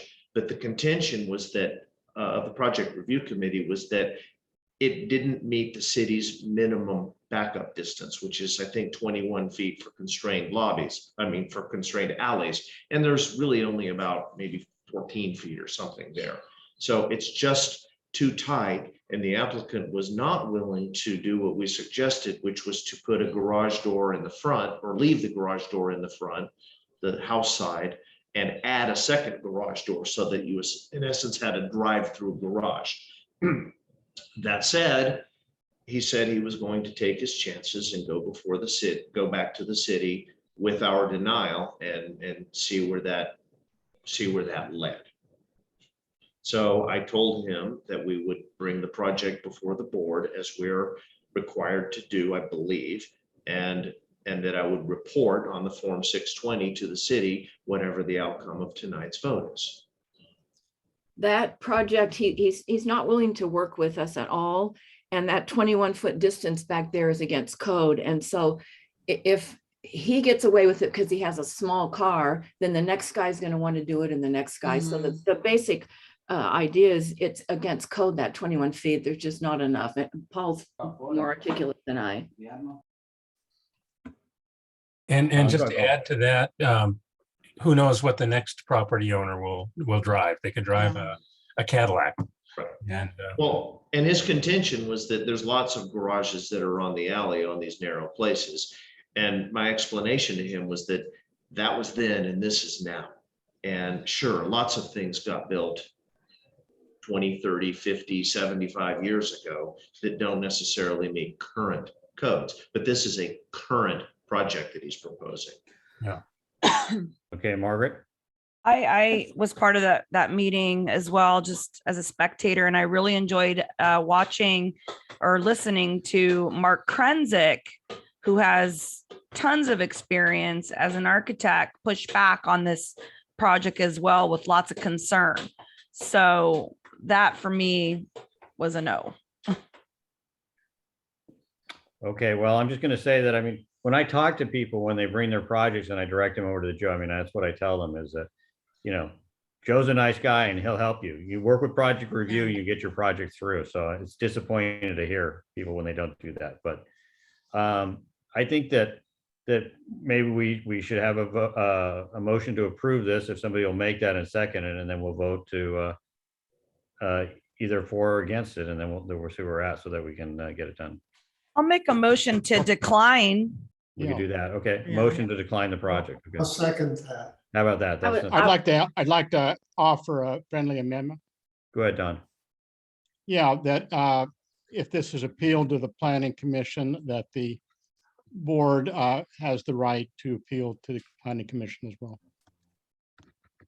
I can accept that amendment. We can still do that. That may change Yeah. in the new 624 rules. That's going to change. But I would like to see Margaret, instead of decline, say that we deny. Is Okay. that? Yeah. you That's guys think fine. it's a better term? Yes, I agree. Thank you, Corla. Okay, then But for the we don't record, I just want to approve- say, I think, well, we have a motion by Margaret to Deny. deny the project at 4644 Tivoli, seconded by Sam with a friendly amendment. Sam, are you okay with the friendly amendments? Yes, I am. Okay, Thank you for the suggestions. all right. All those in favor of declining Can this can we talk project? about this? Oh, no, we have, okay, is there any further discussion? Yeah, may the record show that the applicant was given the opportunity to appear at this meeting and decline.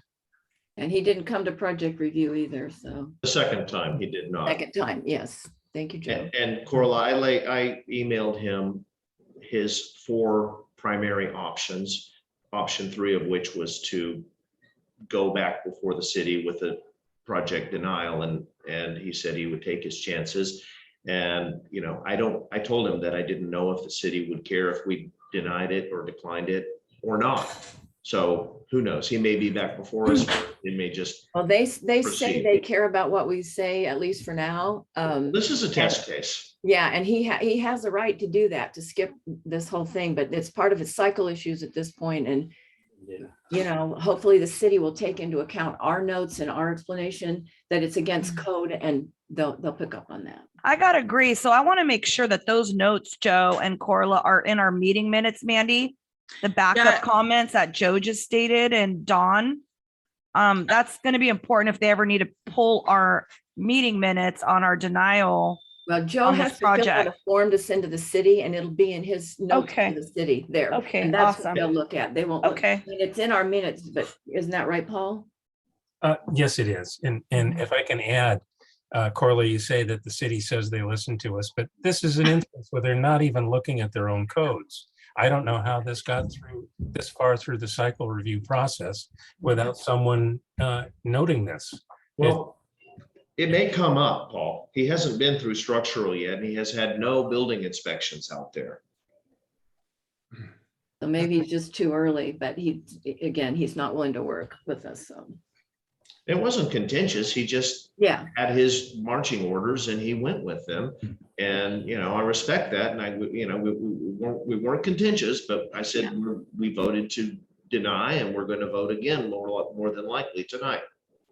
And I wanted to ask a question of Joe. It's my memory from that driveway, and I haven't been there for a while. It's actually a dirt driveway with a lot of ruts and everything, and it's possibly It's a terrible alley.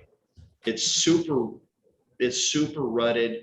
There's plants growing into it. I was worried I was going to scratch the paint off my car, and it's narrow.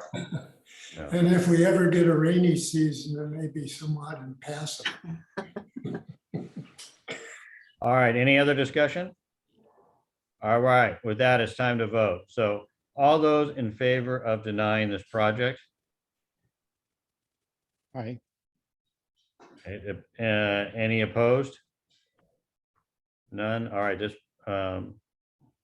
Tina, your hand's still up, or you're voting to decline?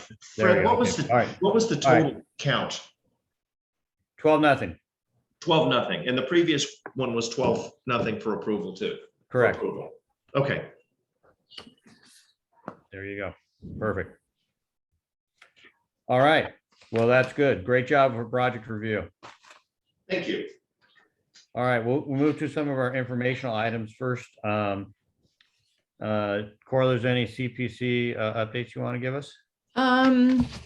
Yeah, I sent everybody a nice email with the report, and the agenda for Tuesday next week is all informational about climate action plan 624. I think Joe LaCava will be back on that. He's first on the agenda, and then cannabis equity, which is a term that just gets me, but anyway, but there's no action items. So I'm not sure what we're going to hear about 624, but I'll send a report when I hear that.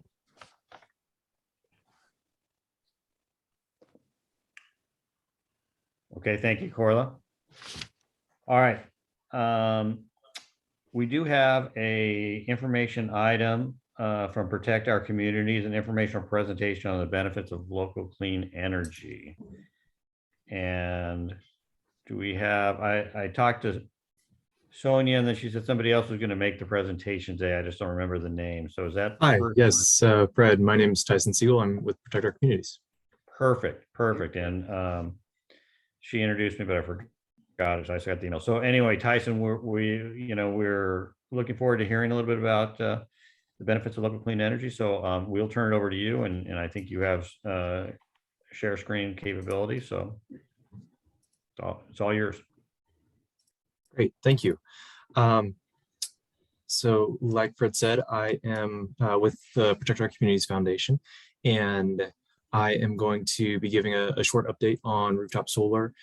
It is a contentious issue right now that's being reviewed at the state level at the Public Utilities Commission. So I'm just going to give a short 5-minute presentation on where things are, and then I'll open it up for questions if there are any questions, and provide a few additional resources for folks to take a look at where additional information is if you want to either stay in touch with us, or B, get more information out of a supportive newsletter, supportive of rooftop solar. So with that, I'll go through and start with the presentation. So this is a chart here showing what in the SDG&E service territory the rooftop solar looks like over the growth of rooftop solar looks like over the last several years. And you can see that from about 2013 to now, we have a pretty continuous and regular growth rate of rooftop solar. It's very popular in San Diego because it saves energy, and it also helps out the environment. Unfortunately, it is not appealing to everyone. The Edison Electric Institute has been fighting rooftop solar for many years now. The Edison Electric Institute is a trade association that is primarily an association for investor-owned utilities. And what the Institute has said is that it really crushes the investor-owned utility business model. The Institute then said we can address this by putting forth the narrative that rooftop solar shifts costs onto other customers. And so that's what they've been doing for about the last decade. And California's investor-owned utilities each pay about $2 million to the Institute, and are very supportive of this strategy. Now, why is that?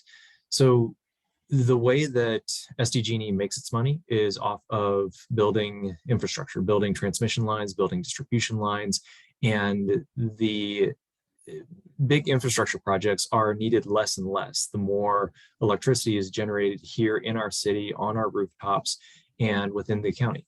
And what you are seeing then as a result of SDG&E continuing to build infrastructure while the amount of electricity they provide is staying pretty stagnant, is that we end up with the highest rates in the country. And this particular chart shows our rates compared to other utilities across the state of California. The SDG&E price is in red, and then you have in orange the adjoining investor-owned utility, Southern California Edison, and then the yellow bars represent the prices for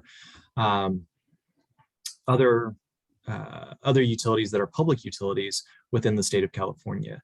This is actually not the most up-to-date chart.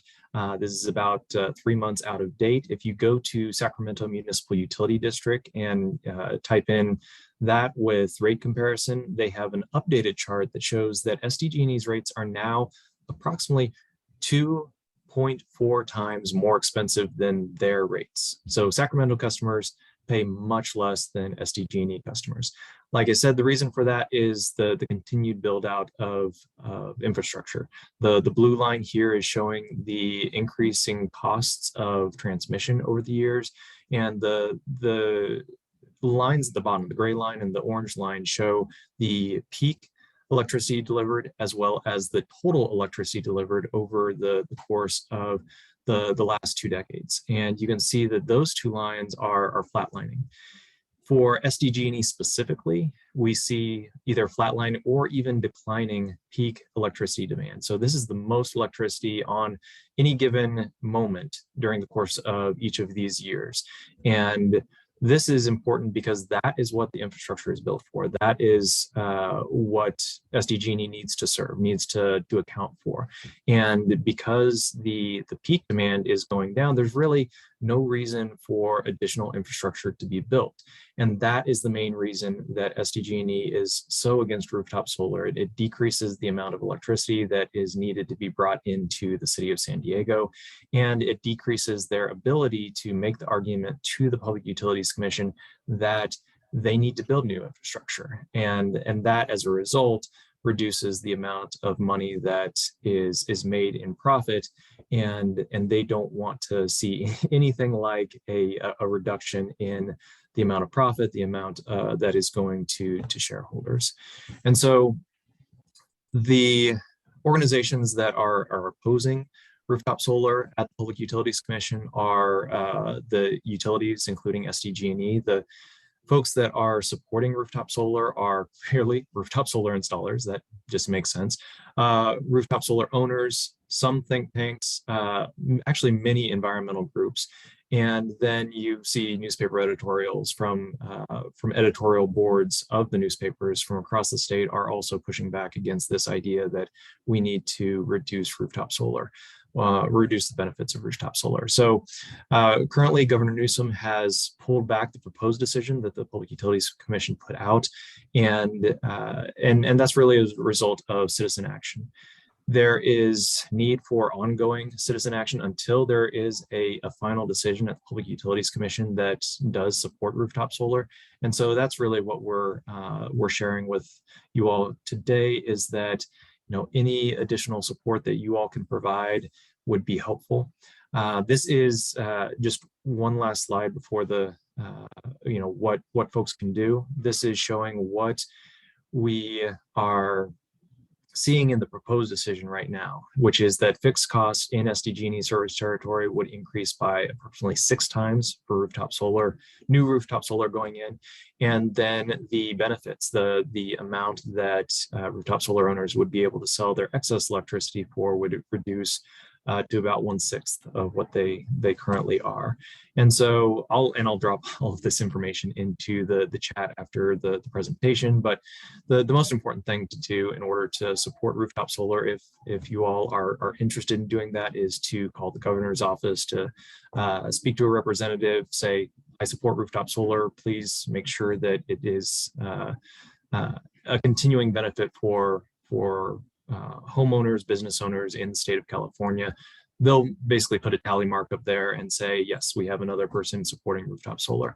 And then finally, if you want to continue to get updates on this information, then Solar Rights Alliance is a great organization that is providing a very informational newsletter about once every week or 2 weeks on the latest. And so that is the presentation that I have for you today. I want to thank you for your time and take any questions that you all have. Tyson, I want to say I really appreciate that. That was really interesting. And I know that your group has a 15-minute presentation, so I appreciate you cutting it down to 5 minutes because I think that hit all the high points. So I'll open up for questions. Anybody have any questions or comments they want to make to Tyson? Go ahead, Paul. It's not a question, it's more of a comment. And our guest alluded to this, but didn't explicitly say it. One of the reasons that the privately owned utilities want to build more and more infrastructure is because they're guaranteed a rate of return for every dollar invested. Rather than making money off the selling of electricity, they're literally guaranteed profit for every dollar they spend on infrastructure. So they have a natural motivation for wanting to overbuild the infrastructure. That's my only comment. All right. And they made Corla? $9 billion in profit last year. Okay. Matt? I think Elizabeth had her hand up before me. Okay, all right. Elizabeth, you want to go first? Go ahead. Sure. I wanted to know where community power fits into this picture. By default, our bills from San Diego Gas and Electric are going to be switched in part to getting power from San Diego Community Power. And it's my understanding, but I really don't know enough about it, that they were intended to be a good thing, but are also opposing rooftop solar. Is that right? I really would like to understand how they fit into the bigger picture. I don't know. Tyson, do you have any information on that? Sure. Yeah. Sorry about that. When I ended share screen, I accidentally hit the wrong button. So I jumped off there for a second. Yeah. So San Diego Community Power is going to be the power provider in terms of the commodity electricity. They supply that to SDG&E, and SDG&E then delivers it to everyone. San Diego Community Power is more supportive of rooftop solar than SDG&E. It is providing a higher benefit, more money to rooftop solar owners than SDG&E. And so there's that. SDG&E is an active participant in the proceeding at the Public Utilities Commission, and San Diego Community Power is not an active participant. So they haven't taken a very strong stance either direction on this particular issue. Thank you. Okay. All right, Matt, are you ready to go now? Yeah, thanks for that presentation, Tyson. I really appreciated all the data that you were sharing. Just one question about, I also appreciate the comment that Paul offered about what's going on with some of the decisions for choosing to pursue infrastructure development from SDG&E. I'm curious, are there requirements on them to also perhaps retrofit infrastructure to try to make transmission lines more robust, as we've seen, increased wildfire risk from adverse storm events? Like, is some of that wrapped up in here, or just trying to understand all the factors going into the infrastructure focus?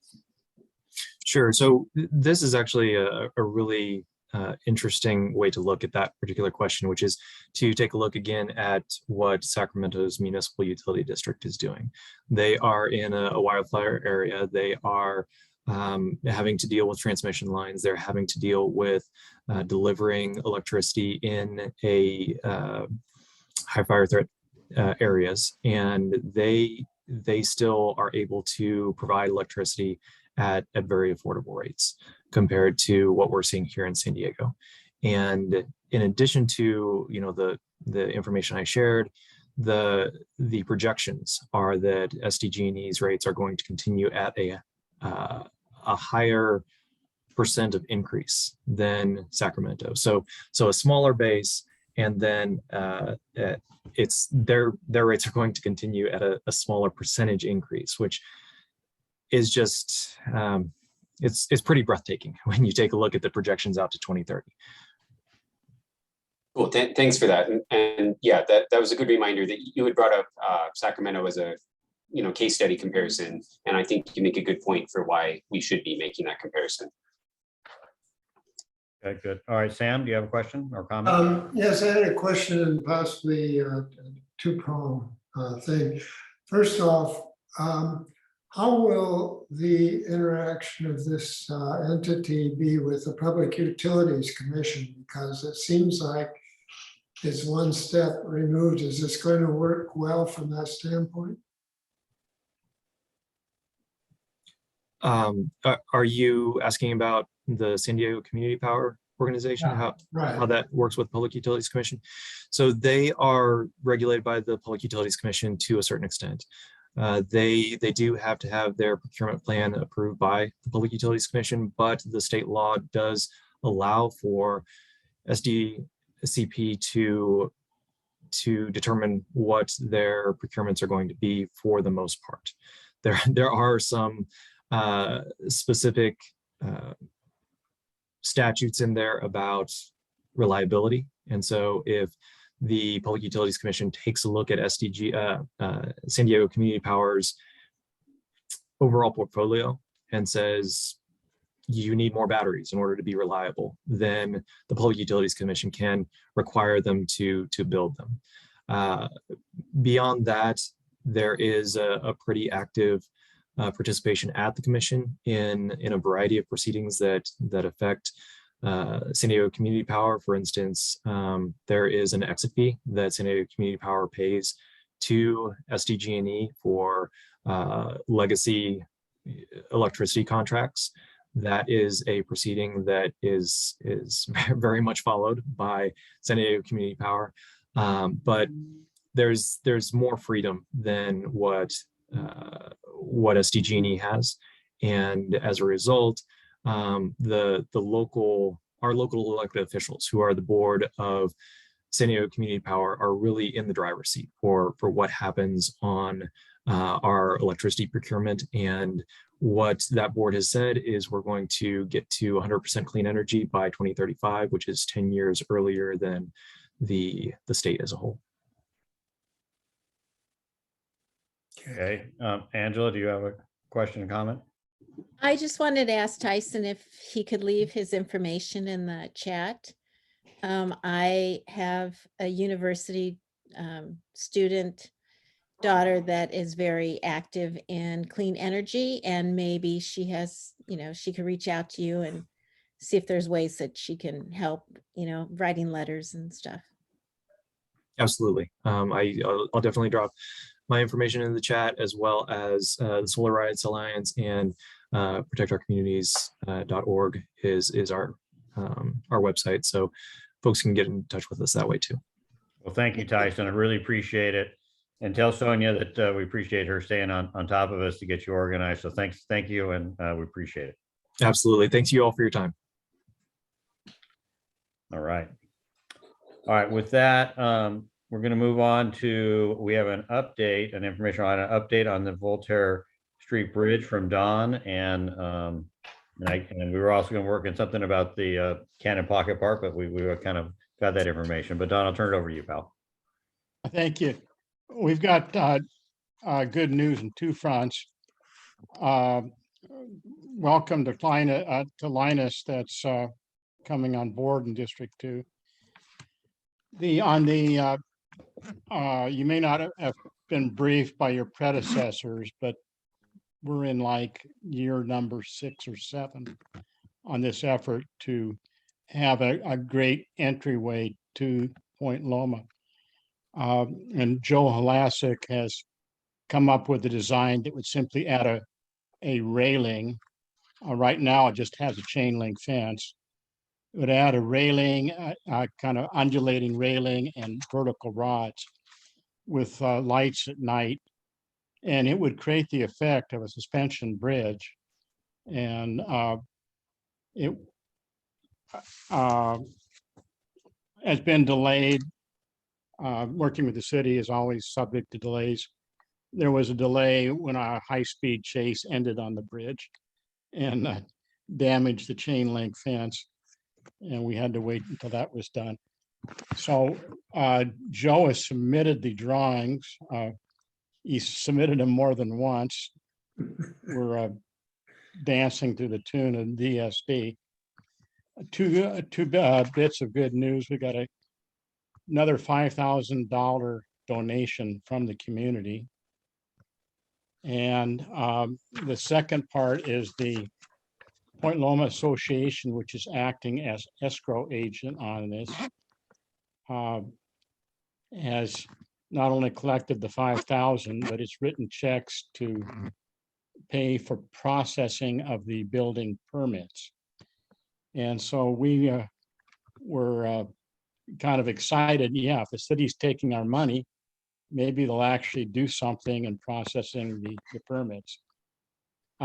Joe said, not so fast. There's a round to it. And we said, what? And Joe said, the city has to get around to it in processing the permits. We don't know when that will be, but it's an incremental step forward. On the Pocket Park, I've been working on that since May of 2014. And the mayor indeed has put the proposal an allocation of $1.55 million, which we believe should be enough to complete construction. Linus, if you get a free moment, the city has not been transparent on the previous spending figures. There's about 1.3 million prior, and it's not clear whether that is already sunk or just been allocated and money is in the account. The project manager for the city, Kevin Nguyen, Nguyen, Public Works, refuses to answer any questions or even say what the account number is. So it would be helpful to know if there's money in that account that has not been spent as yet. There was a question of, is there going to be public input? Yes, there is. We learned about the appropriation or the proposal on Monday, shortly before the deadline of meeting the Brown Act on our agenda. And most of the meetings will be in April or early May. So it was not practical for the board to take a position on this. The board already has taken a position in support of the Pocket Park. Mandy Havlick, Fred Cosbo, and myself met with Coda Zeiser. District 2 did not have a district aide at that time.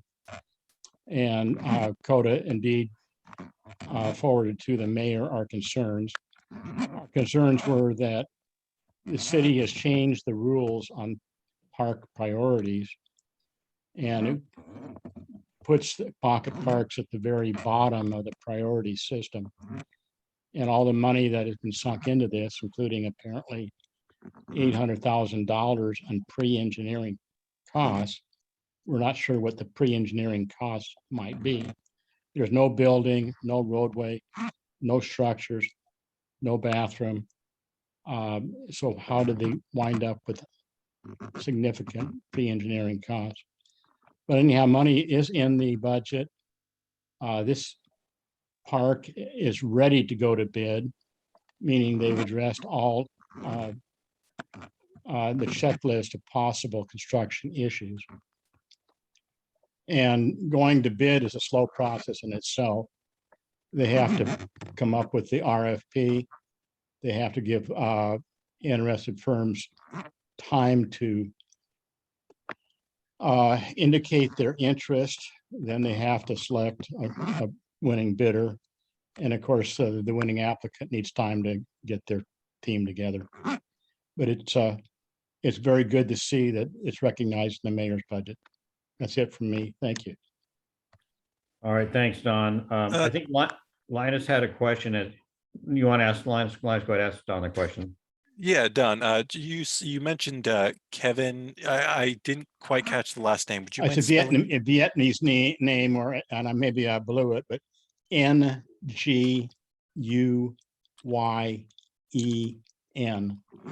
We have a request into COTA. Andrew Field, the director of Parks and Recreation, said he couldn't speak to the engineering costs and that kind of thing. And so we've asked for COTA if we could have a meeting with the engineers. That might become moot if indeed the appropriation is approved by the council. Mhm. Yeah, I'll see if I can find that information for you. Thank you, Linus. All right, Don, thank you for the update. All right, we'll keep moving on. We're going to move to our action items now. And the first one is after a couple of years of hiatus because of COVID, it looks like the Point Loma summer concerts are going to start again, and they need a letter of support. So Carrie DeRosie right there is here. So Carrie, do you want to explain that? Well, we're back. Actually, our 2020 season is now our 2022 season. All the bands from 2020, which was going to be our 20th year, are back. We've got a fabulous lineup, and we're just really, really excited to be back. It's been a long 2 years, let me tell you. What are the dates? What are the dates? The dates, there are 5 Fridays beginning on July 15th. Okay. And so ending on August 12th, and we're doing what we do. We have our junior stage. It's going to be back at 5:30, and the main stage starts at 6:30. Okay. And we have great, really, we've got the Elton John band. If you guys were there in 2019, Mighty Untouchables. We're ending with Pine Mountain Logs. We've got a Bruno Mars band, and we have a 90s band. We're finally moving up in the world with a 90s band. Cassie B, she's excellent. She plays at Humphreys all the time. So yeah, we're moving forward. Fundraising has been a little slow. We're still affected by COVID in that regard. So we're really going to be reaching out to the community to provide some support for us this time. So Carrie, it's my understanding that you need a letter of support as part of the permit process from the planning board. As part of the special events permit process, we need a letter of support from our local planning board. So that's why I'm here. And consistent with that, we've typically done this in the past, and yes, you have, and we really appreciate your support. Okay, so I circulated the draft letter that Carrie proposed. Would anybody like to make a motion to approve that letter? Margaret would. I'll Okay. second. And second by Mandy. Any other further discussion? Don? Yeah, Fred, not only do they put on quite an event for the community, but some proceeds go to fund music education in our schools. Yes. And I think they should be proud of that. We are very proud of it. Thank you. We've raised, since we started this program in 2011, we've raised over $84,000 for music education right here on the Point. Very good. Any other discussion? All right, we have a motion, a second. All those in favor of approving the letter? Aye. Any opposed? All right, 12-0, Carrie. Thank you, I'll get that letter Carrie. finalized and we'll send it over. We really appreciate your support. Thank you, Carrie. And I appreciate your community service. All right, thanks, Carrie. All right, now we have to do some business here. So I put this on the agenda. We do have to pick our committee chairs, and then we have to see if we can get some people that want to volunteer to be on them and get those approved. So I'm going to start with project review. We need a chair for project review, and Joe is the current chair. Joe, are you willing to do it again? I'll take that as a yes, even though you're muted. Sorry. There's just a lot of background noise, so I'm muting when I'm not talking. Yeah, It's a absolutely. yes, even if he says no. Yeah. All right. Does anybody want to nominate Joe as a? I'll nominate Joe as chair for project review. All right. Thank you, thank you. I'll And second. Mandy's a second. Does anybody else want to be nominated? Any discussion? Okay, all those in favor of Joe? There we go. Joe, you are the chair unanimously, 12-0.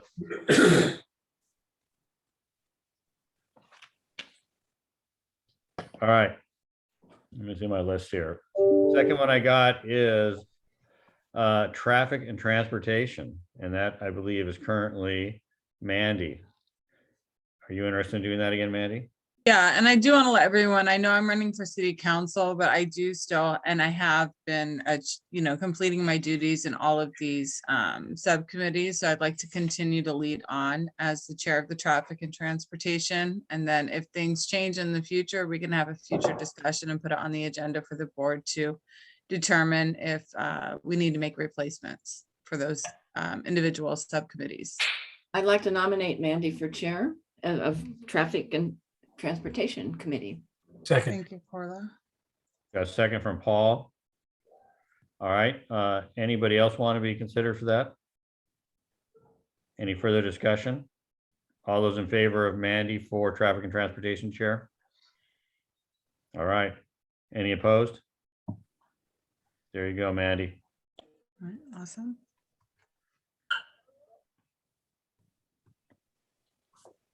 All right, we have long-range planning, and I believe that Margaret is the current chair of that. I'd like to nominate Sam Lobb. Okay. Sam, are you interested in being chair of the long-range planning committee? I'm not sure I understand what the committee does, so I think I would like to hold that in advance because I want to stay on the airport committee definitely. And I forget the other, I have one other committee assignment. Margaret, do you want to do it again? I want to be able to meet this time because we really didn't meet last year. So if I have people that are committed to joining me and getting this committee up and running, we could throw some really good items on this committee. It's an important committee. Yeah, I would like to see it happen. And if Margaret doesn't want to have that responsibility, I'd be happy to step in. Okay, I would nominate you because I want someone new to really take this on and give it some love. So I nominate you, Matt. I'll second that.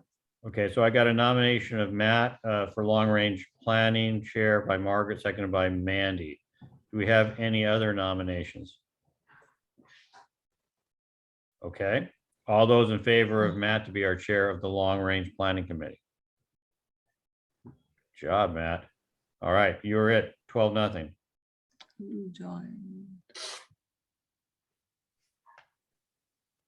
All right, how about, we do have the airport committee. So Paul, you're currently the chair. Sam has some interest, so I don't know if you two want to talk about. Well, I would be willing to retain the role of chair, with one proviso, and that's that I would like to get more direction from this board of what they want the committee to do. In my prior tenure, what it ended up being was old pilots talking about old pilot stories and people complaining about the noise in their community. Noise is a given. We're going to have it. But what was happening wasn't constructive. I would like some direction, if I am to remain chair, as to what constructive methods or measures this board wants the airport committee to take or promote. But if Sam wishes to be chair, I'd be willing to be on the committee and support him. I want to be on the committee, but I think, Paul, I would defer to your expertise and knowledge. I've been very impressed with your drafting of papers, etc.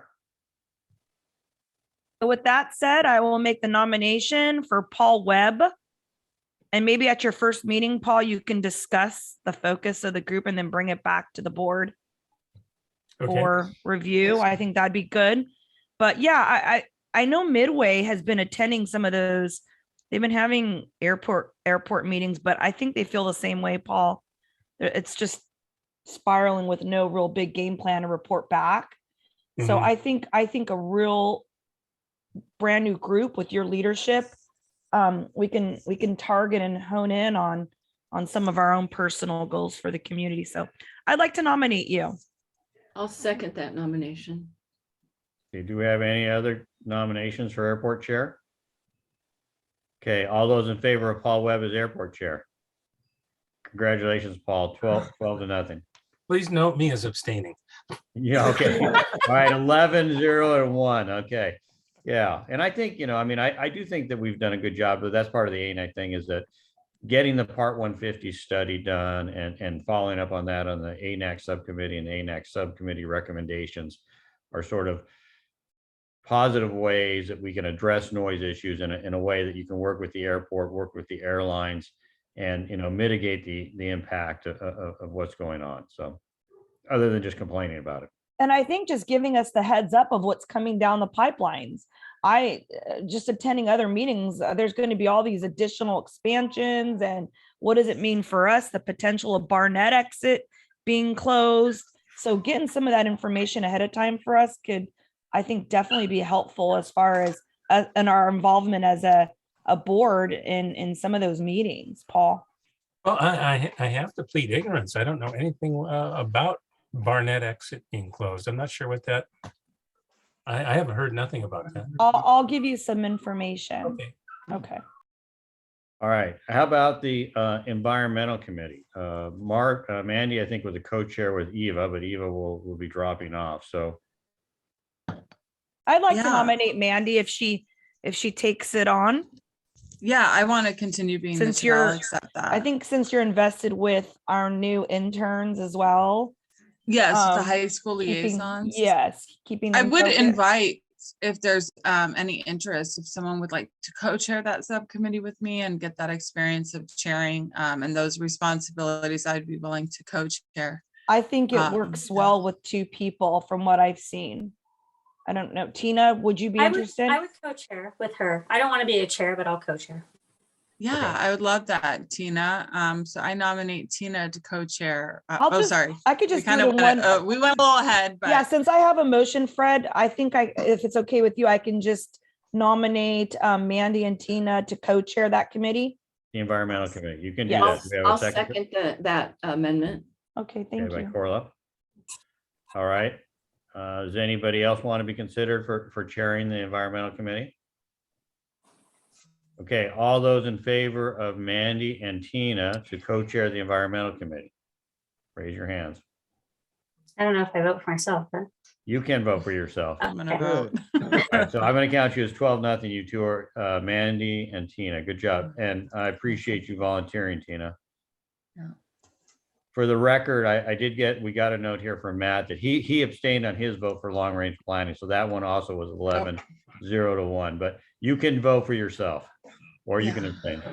Yeah, they're better than I am. I voted for myself. Yeah, exactly. All right. Parks and Recreation.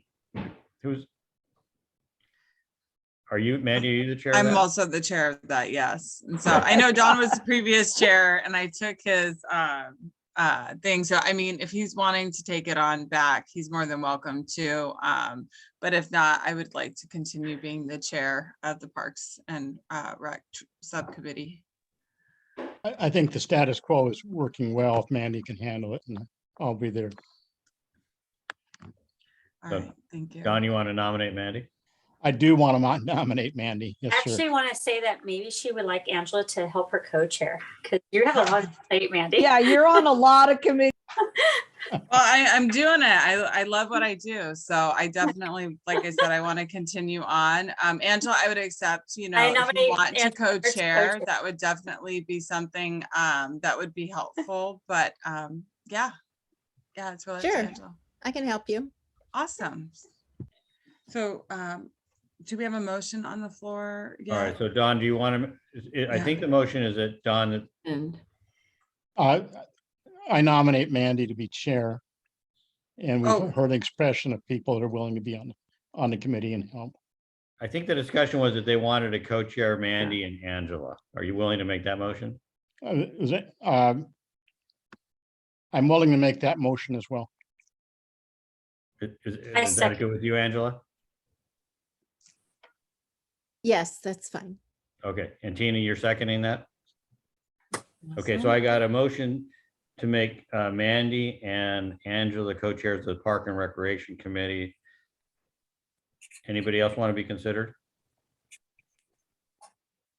Okay, all those in favor? Good. I'd like to see you voting for yourselves. 12-0. You guys are chair. All right, well, let's do this. Since we just went down those, I would like to fill out the committees if we can and get approval of people that want to be on these committees. So what, start with project review. What board members would like to serve on project review? I would, that's Corla. Corla, Margaret, Margaret, And Paul Webb. Sam, I think Sam as well. And there's some other hands up still. you got Sam and Robert. Yes, Paul? Yeah, did you get me, Fred? Yes. Okay. All right. So can I have a motion to approve the project review as project review committee members, Corla, Margaret, Paul, Sam, and Robert? I so move. Second, Okay, second by Corla, second by Sam. Any further discussion? Fred, I thought Javier had his hand up a second ago. Yeah, I didn't want to take anybody's spot, though. It seems like there's a good quorum there. But if there's 1, 2, 3, 4, 5, 6. We could do one more. One more. okay, I'll volunteer. Okay. Is Brad still serving on it or not? Well, he's Brad not a is board gonna- member though, so we Okay. got to take care of the board members first. Okay, yeah. Yeah, this is just for the board members. So Corla, is your motion then that you're okay with adding Javier? Yes. Okay, so motion to approve Corla, Margaret, Paul, Sam, Robert, and Javier as members of project review. And it's acceptable to the seconder as well. Thank you. Thank you. Any further discussion? Okay, all those in favor? Wait a minute, is that too many? How many are we? There's 7. There's Can 7. we have 7? And how many members will we have when we fill our spots? 15? We'll have 15. Yeah, you can't have 8 board members. That Because would right be the now we quorum. are 1 spot short. Can we actually do 7 spots at this time or do we have to wait? Yeah, you would just have to fill them with non-board members, and that your max would be at 3. So you can have up to 3 subcommittee members that are non-board members. That's correct. I thought our I'm question asking was since we different. only have 14 members at this time. Well, It's the overall number of the board members, not per meeting. Well, I think can't- it is true that we only have 14 right now, so 7 would be half. Is that considered a quorum? 7 plus We can't 1. have. I think it's 7 7 plus plus 1. It's 7 plus 1 for Robert's rule. Right. Yeah. So I think you're right on the borderline there. So, Okay, perfect. all Yeah, right. I'm in favor. Okay, all those in favor? All right, that passes. You are all now members of project review. Be nice to Joe, 12-0. Okay, who would like to serve on traffic with Mandy? Got Matt, Angela, Tina, Margaret, and Robert. and Robert. That The is usual 5. suspects.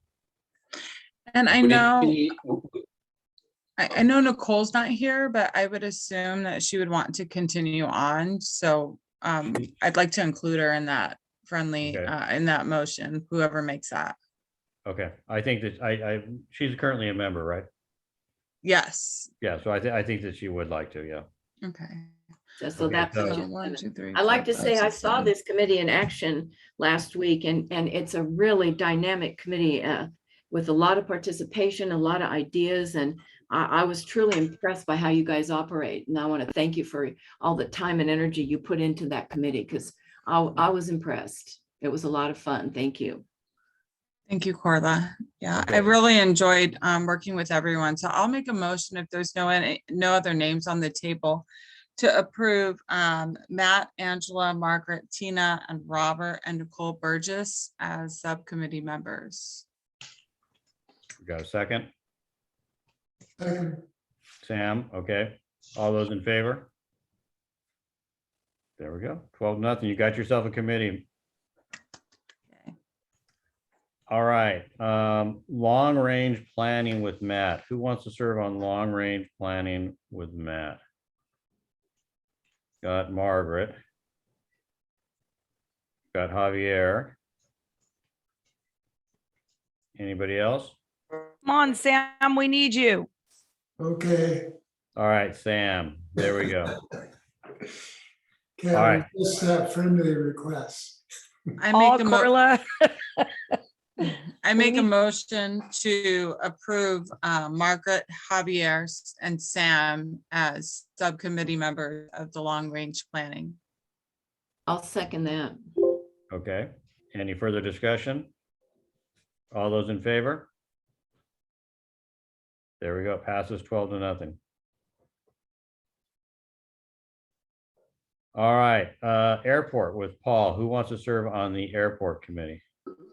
I would serve with Paul. Yeah. And aren't you going to also? I will, you know. Come I- on, I'm sort of Fred. an ex-officio- I'm a member of all the committees, but yeah, I'll be an official member of the airport committee, Yeah, definitely. Fred's ex officio on all of them. That's your baby, Fred. All right. Who wants to make, does anybody else want to join us in the airport? I'll make the motion. To have Sam and Fred added as members of the airport committee? Yes. Come on, aren't there any old pilots that want to tell old pilot stories? Come on, Matt, can't you do some engineering stuff on the quality of air and some testing? I am Who a seconded member- that? I am a member of the Acoustical Society, but this is not really where my expertise falls. We do Who not have a second seconded yet. that motion? I don't have a second yet. Oh, Paul Webb did. Okay, yeah. I thought- Okay, Paul did. Okay, any further discussion? Yeah, I'd like to say that they were seeking a little guidance, and it's a very important committee at a time when we're building a new Terminal 1. If you think back to the building of Terminal 2, that was a disaster when they approved a single level and having to cross several lanes of traffic just to get to any public transportation. So how they handle public Terminal 1, perhaps we can do it right this time, whereas Terminal 2 was botched the first attempt. It had to be rebuilt. Yeah, and let me add to that, when the Terminal 2 expansion, which I was a part of, we did change it to a ground level departure curve, ground level arrivals curve and an upper level departures curve, which is consistent with airport design throughout the world. And that is what they're proposing for the Terminal 1 expansion as well. So that's kind of a done deal, but I will stay on top of that and make sure that what we end up with is not just an airport that is functional and efficient for the world, but one that's functional and efficient for Point Loma. And I wasn't criticizing you. I just, but it's very important in terms of convenience to passengers.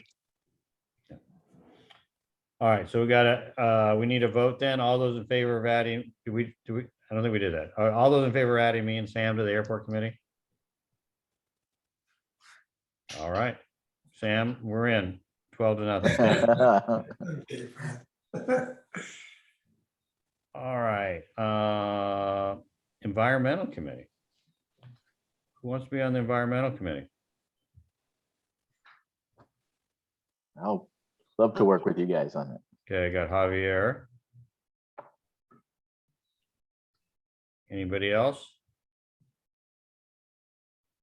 Angela, okay. I am too. And Oh, and Tina. Well, Tina. aren't you? I'm already. You're the co-chair. Yeah. You're the co-chair Yeah. already. You're Yeah. already. Andy, Tina's co-chairs, and Javier and Angela. Yeah, so I'll make a motion to approve Javier and Tina as subcommittee members for the environmental subcommittee. Oh, and Angela. No, Tina's co-chair already. I'm It's co-chair Javier- and It's Javier and Angela. Oh, sorry about that. Hold on, sorry. I totally transposed that. Sorry about that. Yeah. A motion to approve Javier and Angela as subcommittee. Sorry about that, Tina. I'll Got a second. second? Got the second from Angela? Any further discussion? Okay, all those in favor? Good job. 12-0, passes. All right, Parks and Recreation. Who wants to serve on the Parks and Recreation Committee? Don? Robert? Anybody else? Tina? Okay. Did Tina, did you raise your hand? Okay. You all did, right. yeah. So we have Angela and Mandy as a chair, and we've got Don, Robert, and Tina as a proposed. So we want to make a motion to add them. Yeah, I'll make a motion to approve Don, Robert, and Tina as subcommittee members for Parks and Rec. Perfect. Second? Anybody? Angela, seconds? Okay, all those in favor? There we go. I think we have our committees. All Well, right. Fred, the Liberty Station.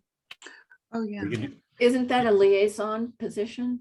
That is a late liaison position, but if we would like, we can appoint that tonight. I wanted to do the committees first just because they're important, but yeah, if is somebody interested in being our Liberty Station liaison? I see Tina. I am. I was that last year, but they had no meetings, so I could report as events. They didn't have anything going on, but I mean, they had stuff going on, but they just didn't have any meetings because of COVID. So I'd be more than happy to Tina, down and let get- me put you in. They did indeed have meetings. They had them via Zoom because I have all the meeting minutes. So I don't think you have the right contact person for Liberty Station. Are you talking about those P3 meetings, Margaret? That, and then also there's another like business district and neighbor group that meets too, that really focuses on like the needs of Liberty Station that you should probably attend. Okay. But both of those, yes, that one too, Corla. So they've been meeting. Yeah, because I see the notes on there. Yeah, that's the main, thing- that's the main group, that That P3. Yeah, that's Okay. the one you I've gotta been to attend. Last 3 meetings that were Zoom, but during the last year, I really didn't do much. So Yeah, no, they're super active, so that'd be awesome. that's good. Do we need to have a motion for each of the liaisons as well, or? I think we should do that just to be Okay. official. So. All right, somebody can I wanna make a nominate, motion? Tina, yeah. Yeah, I'll make a motion to nominate Tina to the Liberty State as the Liberty Station liaison. I'll second. Yeah. Second by Margaret. All those in favor? Okay, Tina, you're in 12-0. Tina. Passes. I think we have a midway liaison position, don't we? Yeah. Yep. I wonder who'd be interested in doing that. Margaret.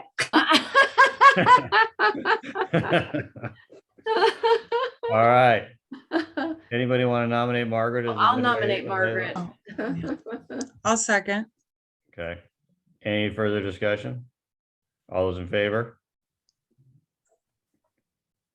There you go, Margaret. There you are, liaison. And does somebody attend OB?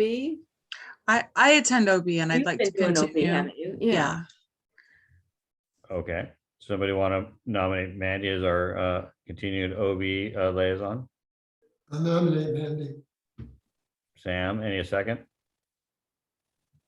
Paul, thank you. All those in favor? All right.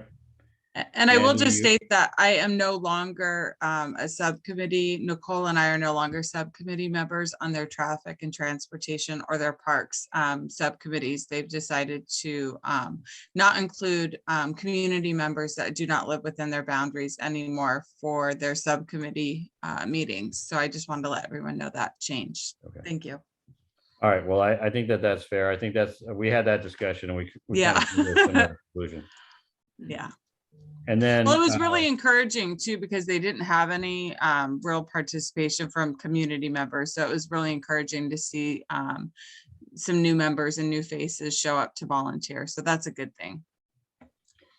And I know that Robert has been serving as our liaison with the Point Loma Association. Okay, all right. Robert, are you willing to continue in that position? I nominate Robert for the PLA liaison. We have a second. Tina, so second, okay. All those in favor? There you go. Congratulations, Robert. Thank you. We appreciate that and stay in touch with them. And then for the subcommittee members, for the community members that want to participate, do we just extend out an invitation to all of the community members? And then if there's any additional openings, do they, I guess this one specifically, because we're going from a board member, Eva, to being a community member, do I still need to submit and go through the same approval process for that as Yeah, they I think transition? at the next meeting for each committee, if you have a list of community members, just bring those in. Okay, Recommend them, and then we will review them and consider and approve them probably. perfect. Yeah, because we have new board members, they may not know who Eva is, so Yeah, having All her right. app would be good. cool. Well, I know I think Mark is willing to be on project review, so Oh, that's good. yeah. He is. Yeah, so could we do that tonight so he can vote next month, or do we wait till next month? I think we should just go with, I think we should officially approve everybody next month, but I think we should, all of the current, it seems to me the current community members should be able to continue for the month, until we replace them with new ones next month. So I think that's probably the simplest way to do it. And then we'll just have a new list of people. That way there's no downside or down empty spot. You don't lose momentum. Yeah. All right. Any other positions that we think we need to fill? I think we got most of them. If there's anything that we missed, we can do that next month.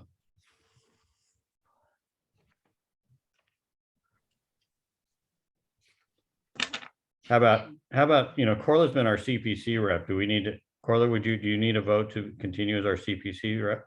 Probably should officially. I didn't even think about that. Yes, I probably should do that. Okay.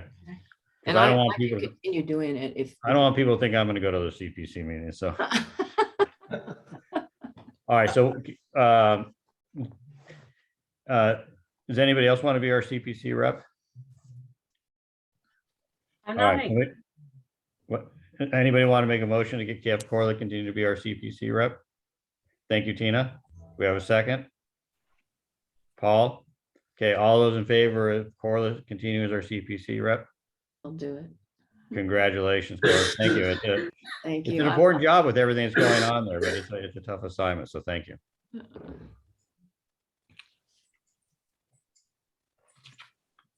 All right.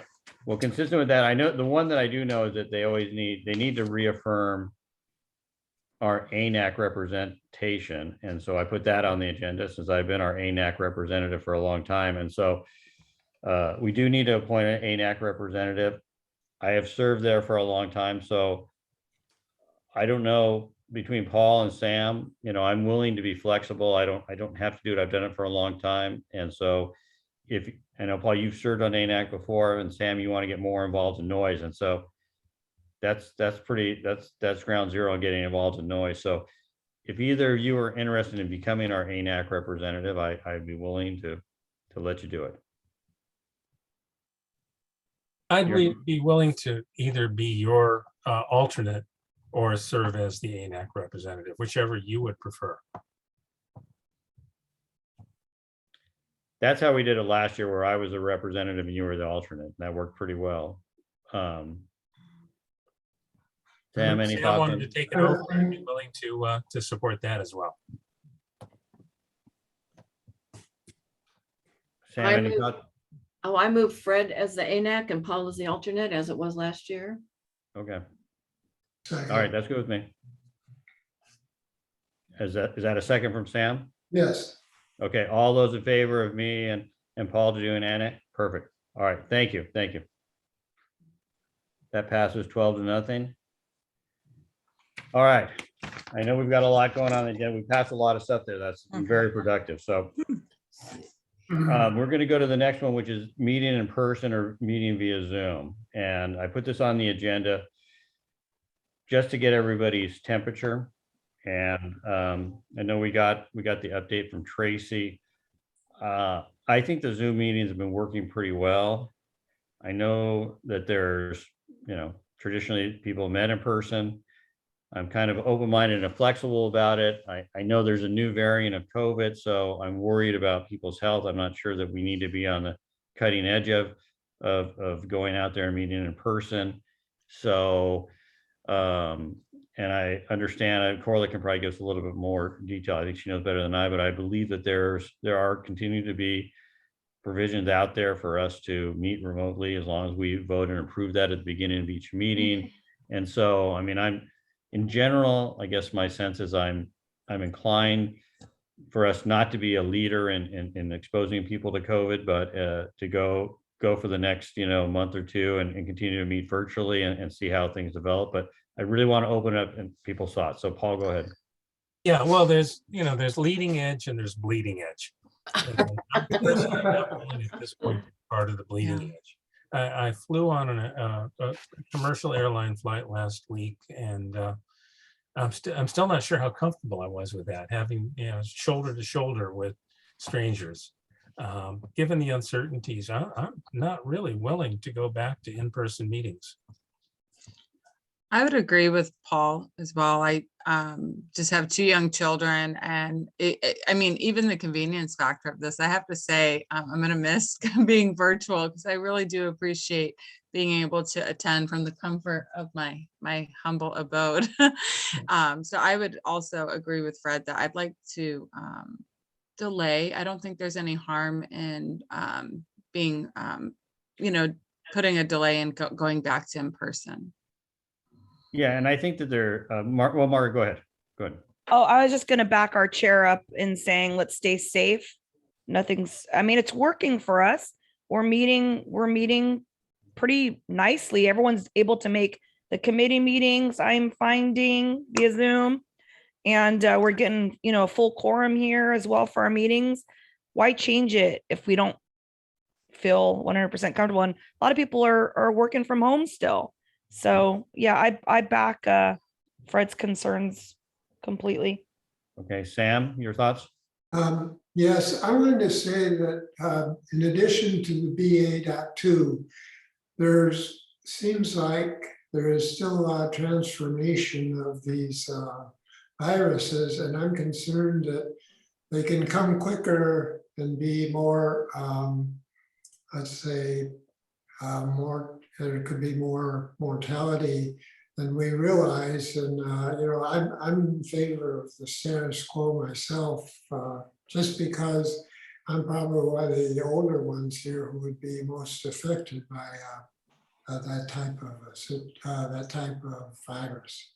Okay, Corla? Well, I think we get more community participation online as well, but the information I have is about AB 361. And Tony Kempton was asked at CPC how long we can continue to meet virtually. And his response was, I'll have to get back to you. I'm sorry. Classic. I couldn't help. So Cole Reed sent some information, and The clarification is the language applies to state bodies on AB 361, but local planning groups should have until January 1st, 2024 to meet remotely under this legislation. So if we continue to meet virtually, we need an action item at the beginning of each meeting to say we want to continue to meet electronically for health reasons per AB 361 so that we have it on record. So those are my comments. Do we need a motion or we just need a motion at the beginning of each meeting? Is that right? Okay. Joe, did you have a comment? Just one. I'm not personally as concerned about the COVID risks because I've had it and I'm vaccinated and so forth and so on. But I found now that I've probably attended numerous meetings from various locations around the country, and the Zoom participation is really convenient. And I don't know how well it would work calling into meetings, and I don't want to be in a position where just because of my job, I'm missing meetings. Yeah. Well, I think that will be the ultimate dilemma, and hopefully someday it'll be safe enough to where we have that dilemma. But for now, I mean, I don't think we can just go Zoom just because it's easier for everybody. But I do think there continues to be significant enough health and safety concerns that to continuing to meet remotely is justified, and I'm supportive of that. Don? Yeah, my daughter Julie, who lives in Northern California, was supposed to fly in tomorrow night, and she had to cancel. She has COVID at the moment, so it's still out there. Yeah. Wow. Paul? There's no mask mandate on planes. Paul?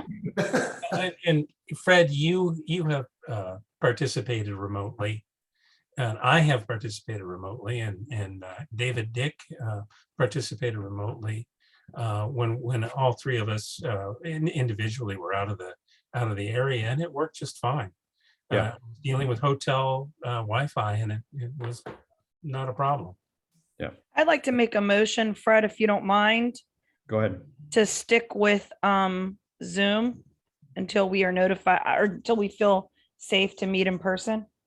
We still have to have that pizza party, you guys. Yeah. Yes.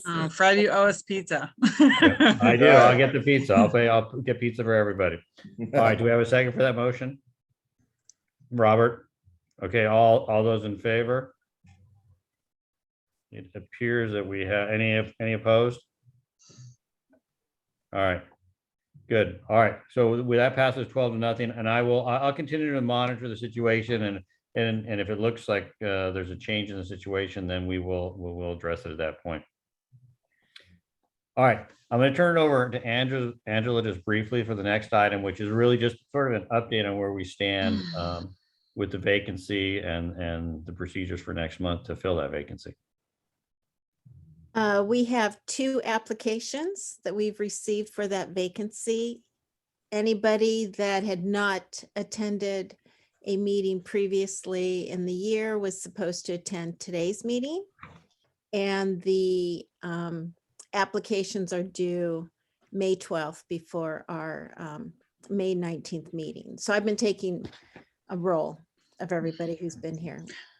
Yeah, and I do see another applicant here tonight, PJ Luca. So Yeah. I know I've been encouraging him to participate. So, Yeah. And who is the other applicant from? Brad Heron. Oh, okay. Yeah, and PJ's been at the meeting all night tonight, so and he's got his application in. And so as we get the applications, we've been posting them. If you go to the election page on our website, you'll see. And so PJ's application and Brad's application have both been posted. Okay. Yes, thank you, PJ, for attending. Yeah. And so I'll remind everybody that for Javier, the vacancy is filled by a vote of the board. So there'll be a vote of the board at the May meeting to fill the vacancy. Does PJ have a chance to speak for a few minutes? If he wants to say hi, I would. It's just Is that okay? He's been here the whole night, so yeah, why not? I just think it's courteous. Oh, excuse me. Hi, everyone. This is PJ. I actually put an application in back in 2020, and I think we were going to have the elections in April of that year. And then everything kind of shut down with COVID. So I was pleased to hear from Mandy when she let me know about the vacancy. And I've been in touch with Angela and submitted my application. And I'm here tonight fulfilling the obligation to attend at least one meeting in the year. So I look forward to the next meeting when the vacancy is fulfilled. Yeah. PJ, what part of Point Loma do you live in and what's your professional background? I live in Loma Portal on Elliott Street. Okay. And I'm an attorney like Fred. Right now I'm a deputy attorney general. I work with the state of California with the Department of Justice. Oh, awesome. Thank you, PJ. Just How long one have you lived in question. Point? How long have Yeah, you sorry, lived in go Point ahead, Loma? Fred. Yeah, how long have you lived in Point Loma? Since 2014, actually since 2008, I started over in Sunset Cliffs, and I bought my house that I live in now in 2014 with my wife, and we have 2 small children. Okay. PJ, what makes you want to join the board? Well, being a homeowner in the community and spending a lot of time on the peninsula, I'm just very interested in the development of the peninsula. Environmentally, I have a big interest. I'm an avid surfer, boater. We're members of the yacht club, and we go down there a lot. And I'm always in San Diego Bay, so I'm just really interested in protecting the resources that we have here on the peninsula. Plus, with having 2 small children and looking forward into the future, I want them to be able to take advantage of the wonderful resources that we have here, as they grow older. And I think being part of the planning board is one way to get involved and to have a voice in the community and to be a conduit for other like-minded people who may not want to get involved. All right. Well, PJ, we appreciate you showing up tonight and sharing your thoughts with us. So we wish you good luck. Okay, thank you. All right. With that, we're on the home stretch. We're now at the traffic and transportation part of the meeting. So we will go to action item number 6 and turn it over to Mandy. All right, awesome. And do I have screen share abilities, Fred? Yes, you All do. right, awesome. Go for it. All right. So our first one is a letter of support with recommendations for a letter of support to join the meeting. Oh, sorry. All right, I'll start over. Basically, I was approached by some neighbors that live along Talbot, Nadine Oots and Jason Ignu. And we discussed this in traffic and transportation. They live along the stretch of Talbot in between Rosecrans and Catalina. And that street, as you ascend down the hill, there's a lot of speeding going up and down the hill. There is a weight restriction on that street, I believe at 5 tons, but that's not being observed. And it's creating some very dangerous situations. There is also a school along that corridor, which is Cabrillo Elementary School, which has a majority of military students at that site, as well as low-income students. And so they reached out. They're concerned about the traffic safety along that stretch of road. And Jason in particular had approached the city regarding some past funded and approved mitigations that have been approved by the city but have not yet been installed. And so I have this letter here. I'm sharing the screen. I distributed it to the board. This was approved unanimously through the subcommittee. And we had quite the conversation about traffic safety and what they would like to see along that stretch of road. So at this time, I'd like to, I don't see I'm going to stop the share if that's okay. I don't see either of the neighbors here, but I'd like to open it up for discussion at this time to the board. Hi, Sam. Go ahead. I actually live on coast over about 2 blocks from this area. I like everything in here. The only thing that I don't particularly find necessary is the pop outs, or as they're referred to, bulb outs in the Talbot Street, Bangor Street area, because that's basically a T. And I don't, I hike that area very often, and it now has a stop sign. And I think the stop sign probably has mitigated the need for the pop outs or bulb outs, whatever you want to call them, on that particular intersection. Okay. Thank you for that comment. Is there any other discussion about the content of the letter and the request? Javier? Yeah, thank you.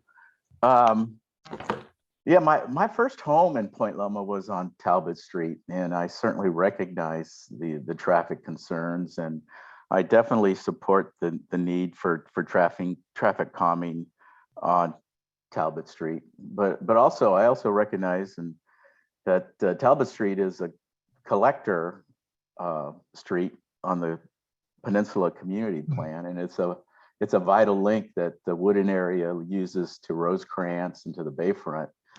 So I just want to make sure, and I really support the second part of the letter where they ask for a traffic study be updated. And I just really want to make sure that whatever the city does, that they come back to the community and make sure that they make a presentation and have it discussed at the community group.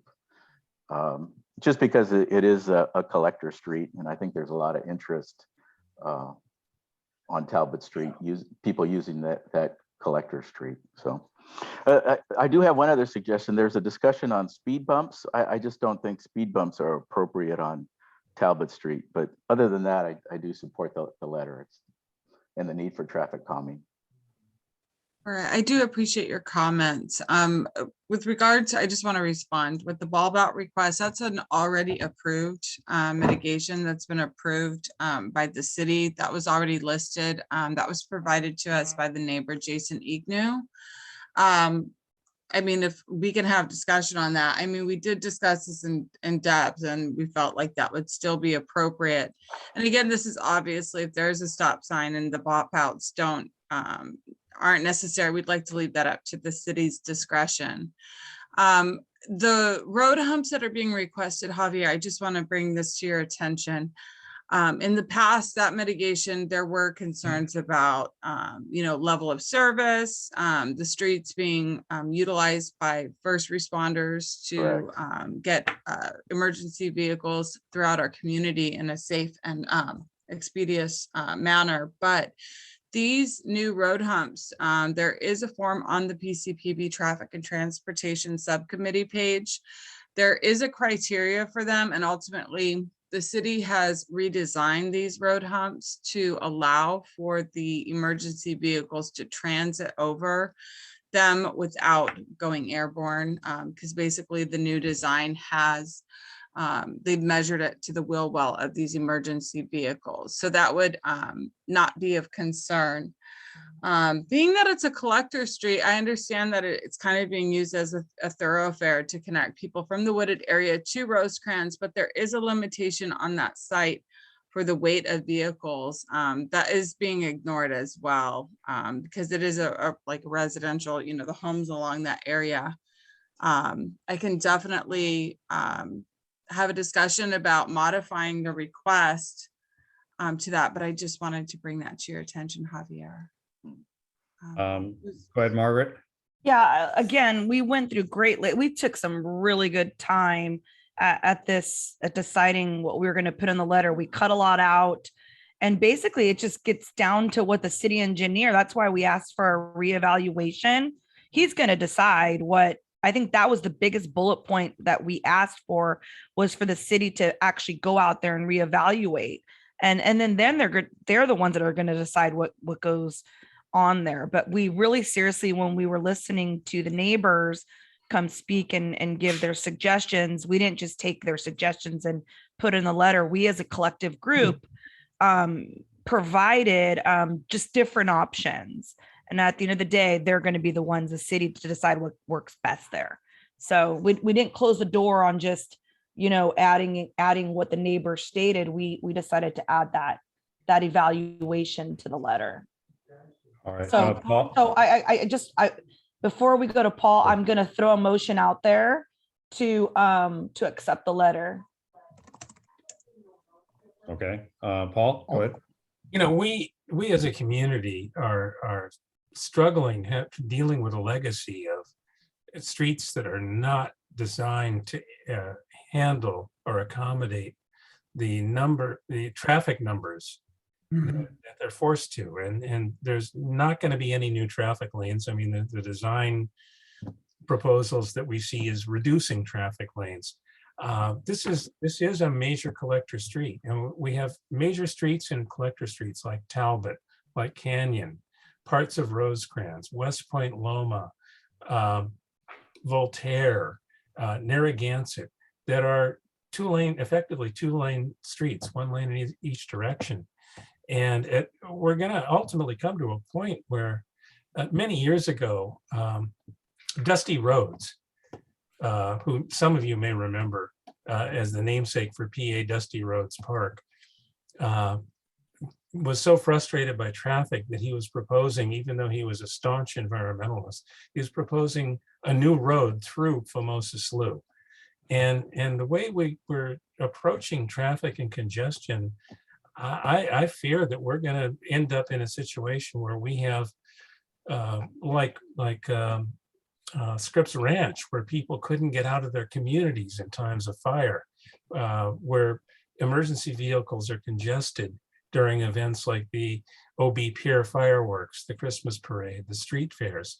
I am very conservative in trying to make changes to our streets that restrict or reduce the free flow of traffic, unless there are really, really overwhelming safety conditions documented by accidents and interactions between pedestrians, bicyclists, and vehicles to change the streets that we have now.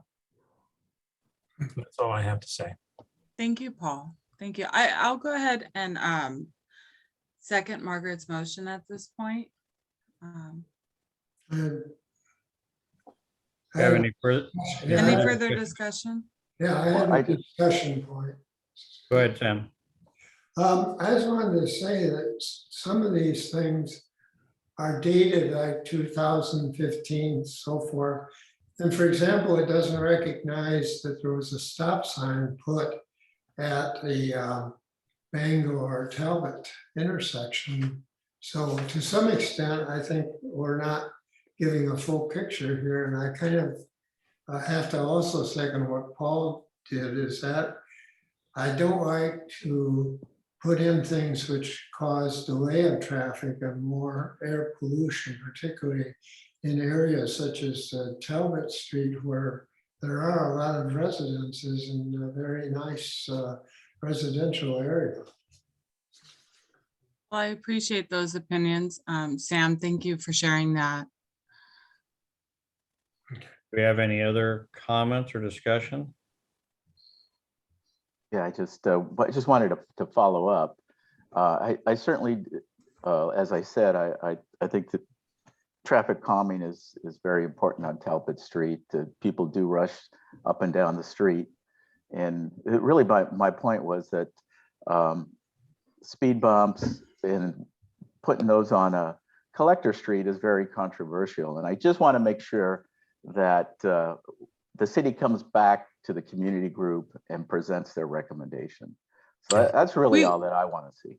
Okay, so would that be, Margaret, would you be willing to approve a friendly amendment to the letter where at the bottom we would ask that the city come back after their evaluation and provide the board with what they recommend for this area?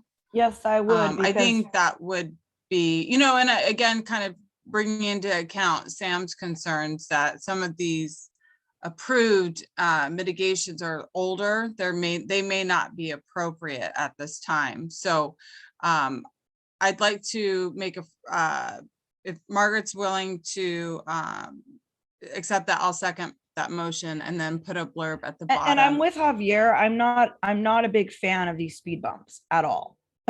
Well, again, they go through an evaluation but process. the evaluation Yeah. is what I'm looking Correct. forward to. Yeah. And then to come back to us with that. So request the city to return to the board their recommendations after they complete that Too many stop evaluation. signs and speed bumps. You're right. We'll never get off the Mm. end of San Diego, 2 ways out, Sunset Cliffs and Rosecrans. So Okay, if we're so gonna have there's a them do the motion. evaluation, I mean, we have these other things that have been passed in 2015, 16, and 2019. Do we want the city, instead of saying we want them to immediately put them in, do we want an evaluation before we say something that's strong? Yes. Yes. We've made a change to the motion to request that the city return with their recommendations after they complete their evaluation of that stretch of road. Does that work for everyone? So then are we gonna delete the part where we say that we want them to immediately fund and install those things that are above there? I would like to That's have a that good, deleted. yeah, I can amend that. I can change that. That's a good idea. I'd be supportive of, again, you know how I am. I'm supportive of the traffic engineer. You guys did so much hard work and I truly appreciate that, but I'm supportive of requesting the engineer to evaluate and to come back and make a presentation. But, you know, everybody's talking about these recommendations, approved recommendations are old. I would approve just the general, you know, let's look at this, the neighbors are concerned, whatever, without the specific kind of stuff. Yeah, that's what what we I- just said. Okay, so what I've went ahead and done is at the top of the letter, what I've done is instead of saying that we request them to be funded and installed immediately, I've changed the lettering to state specifically the PCPB requests that the following approved traffic safety mitigations be funded and installed after the city has completed their evaluation of the area and return to the board, to the PCPB board with their findings. Is that I good? like that. I would like be it. supportive of that. I like Okay. that. All right. This is so how we fix things, guys. is Yeah, by your definitely. input. I appreciate the input. So Yeah. Robert, you had something or, No, I said I'll second it. Really quickly, Mandy, Okay. when we're done with this motion and we vote and it passes or what have you, will you then send that revised letter to the board? yeah, After- well, I okay. sent it off to Fred. Okay. We just want to see Fred it. reviews it and signs it, make sure it's in good order, but, do you share it all to the board or do you just send it to me and Paul to post to the website? Well, it depends. I mean, typically you just send it to me, then I look at it and I revise it to make sure that it's consistent with the board instructed. Yeah. But if the board, if Margaret or people on the board want to see it, I'm happy to share it to them. Yeah, before we- if he just 'cause doesn't, we're I'll be making sure it- to share it on. We're just for- changing it completely now. So I just want to make sure we captured everyone's thoughts. Yeah, I believe we have in the Okay. change and I'll be sure to make sure that's reflected in the letter. And if there's any issues, then Fred will catch it or any feedback will be appreciated. All right, for sure. I'm good with that. All right, let's go for a vote now. All in right, I guess favor? It is time to vote. All those in Yeah. favor of the letter as amended? Don, yes. Okay, any opposed? Oh, there's, I think Joe's voting yes. Okay, that has been approved 12-0. all right. You're not allowed to go to the restroom, Joe. All Perfect. right, and then Next on up, the- Maddie. what's the next one? Let's see. The next one is repair the streets along Oleander. Oh, Oleander. City. Okay. This one was brought forth by members that came and attended last month's meeting, and then they came back as guests to bring to our attention the issues of their street along Oleander, in between, I believe, was it Hyacinth and Poinsettia? what were the streets? in Yeah, between? and what Yeah. happened with this, there's a little bit of, it's all over next door, and there's a whole group of neighbors on this street. One of the neighbors reached out to me because his mother was hit by a vehicle, and also she's in a wheelchair, right, Mandy, or something, and she She's fell off the disabled. sidewalk, or so it's been a real big concern. They've all been reporting it on Get It Done. There's really not much going on there, but I just wanted to give a little bit of background because they've been contacting me for probably over a year on this issue, and I've been trying to get them to come here, and then Mandy graciously was like, we're going to put some attention to this and actually take action. So this is a really important one. Here's a picture of the street, but basically there's a lot of issues with the quality of the street. Angela, thank you. She went, we've got our own organic traffic study and picture evidence team here. So she's taken some pictures of that stretch of road. Originally, when they approached us, it's not just that the street's very in disarray and, in all sorts of decay, but the other issue was that the lights weren't on, and that has since been remedied. The city has quite the backlog with lights needing to be repaired throughout our city and communities. So the community requested, basically the neighbors came out, they're wanting to have the city approve the repairs of this stretch of road and to expedite that. And also one thing about this stretch of road is there's no sidewalk along the south side of Oleander. And so that's another reason there's no facilities for people to walk along a sidewalk. I think that would further promote the safety of this area. So this was approved unanimously. I've sent the letter on to everyone, but basically we're requesting that they review, fund, and prioritize street repaving and the repairs and any street light repairs along that stretch of road. But through that discussion, we discussed Barnard being another street nearby that was in quite the disarray, and we've the neighbors were fine with adding that to the request as well. And so this will also include the stretch of Barnard as well. And I think if any of you have transited that street, you're well aware of the quality of that street as well. Well, right before this meeting, I just seen on the news that the city has 11 electricians to take care of the whole city for streetlights. So it's like a 1.5 backlog or some kind of. Yeah, I've heard that's quite extensive for sure.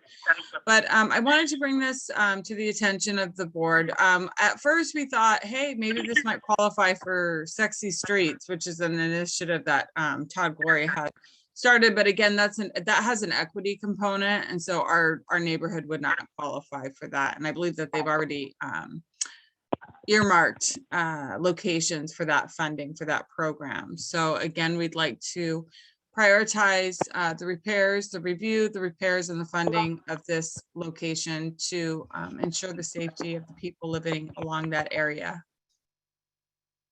I just want to make a comment. I went with my daughter to take those photos, and she was just crossing the middle of the street, and it is really bad. They had these deep crevices that are in there, and she actually tripped. So and she's young. So, it is, the pictures don't even show how bad it is. And I think it really needs to be taken care of ASAP. And our committee made it a priority as well alongside our long laundry list. So I'd like to entertain a motion to submit something to the city, this letter. I'll put a motion out to approve the letter. I just did a motion, so I need your second. Oh, you did the motion. Oh, sorry about that, Margaret. Okay. Margaret first, Mandy, I'll second that then. Okay, any further discussion? All right, all those in favor of approving this letter? Yes.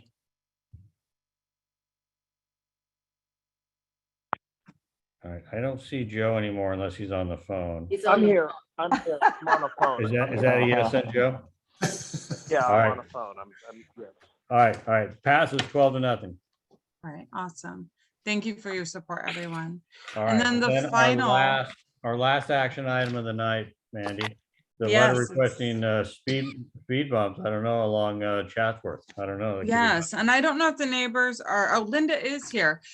So this is a request from the neighbors to install along the 1600 block of Chatsworth, the frontage road. They're having a lot of issues with people using the frontage road to bypass any traffic backup. And so they're asking, Linda Hervey is here, and she had reached out to me with this issue, and she's reached out to all her neighbors along that road and inquired about their support for road humps along the frontage road. So we've requested that, along with requesting a traffic study to identify traffic safety mitigations and calming measures, in particular, the installation of speed humps on the Chatsworth frontage road. That's what was approved unanimously in our subcommittee. So I'd like Can to you give open me a it. little- Where is the 1600 Chatsworth frontage road? It's in between, Delmar and Chatsworth at that intersection. yeah, Delmar and. Right above Dana. Yes. Is Okay. it- Yeah, that little area there. Yeah, The- and it's. The frontage It's, road is a little thing that's in between. There's plants there, and then there's. Yeah, little- there's some shrubs that are Mhm. the barrier in between the main road as Yeah. well. And I guess if the neighbors here, they can go ahead and comment, and people cut through that street. Yeah, Linda, did you want to go ahead and speak Yeah. to our group? I appreciate you being here and staying with us this entire meeting. Thank you. Yes, I spoke to all the neighbors except for one that's a new house getting moved into. All but one neighbor is very, very happy with the idea of putting in speed bumps to slow down the traffic a little bit for people to speed through. But the school kids walk through here like 30 kids at a time from Dana at the end of the day. We get a lot of strollers. We get a lot of dog walkers, a lot of bicycles, electric bikes. They use this road instead of going out on Main Chatsworth.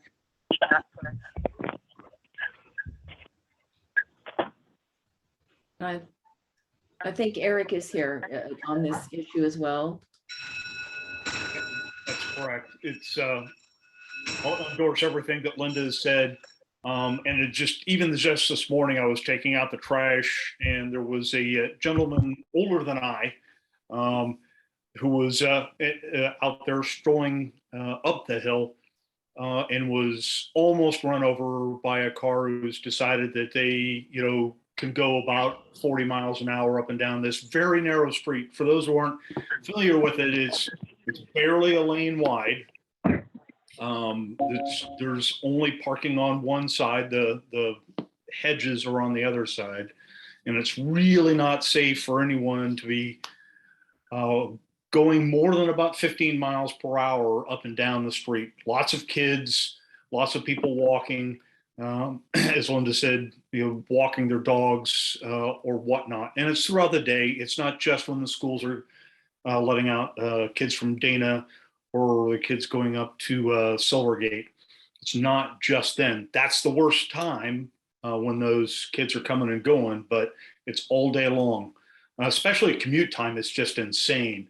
The people that decide that they want to cut that corner there because of the turn restrictions getting onto Del Mar.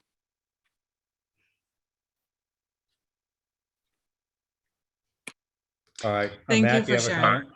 How about Matt? I see Matt's hand up. Matt, do you have a comment? Yeah, we discussed a few different ideas for potential traffic calming at the committee meeting. And the residents, some of which are here tonight, just kind of reiterated that they're most interested in pursuing a speed bump.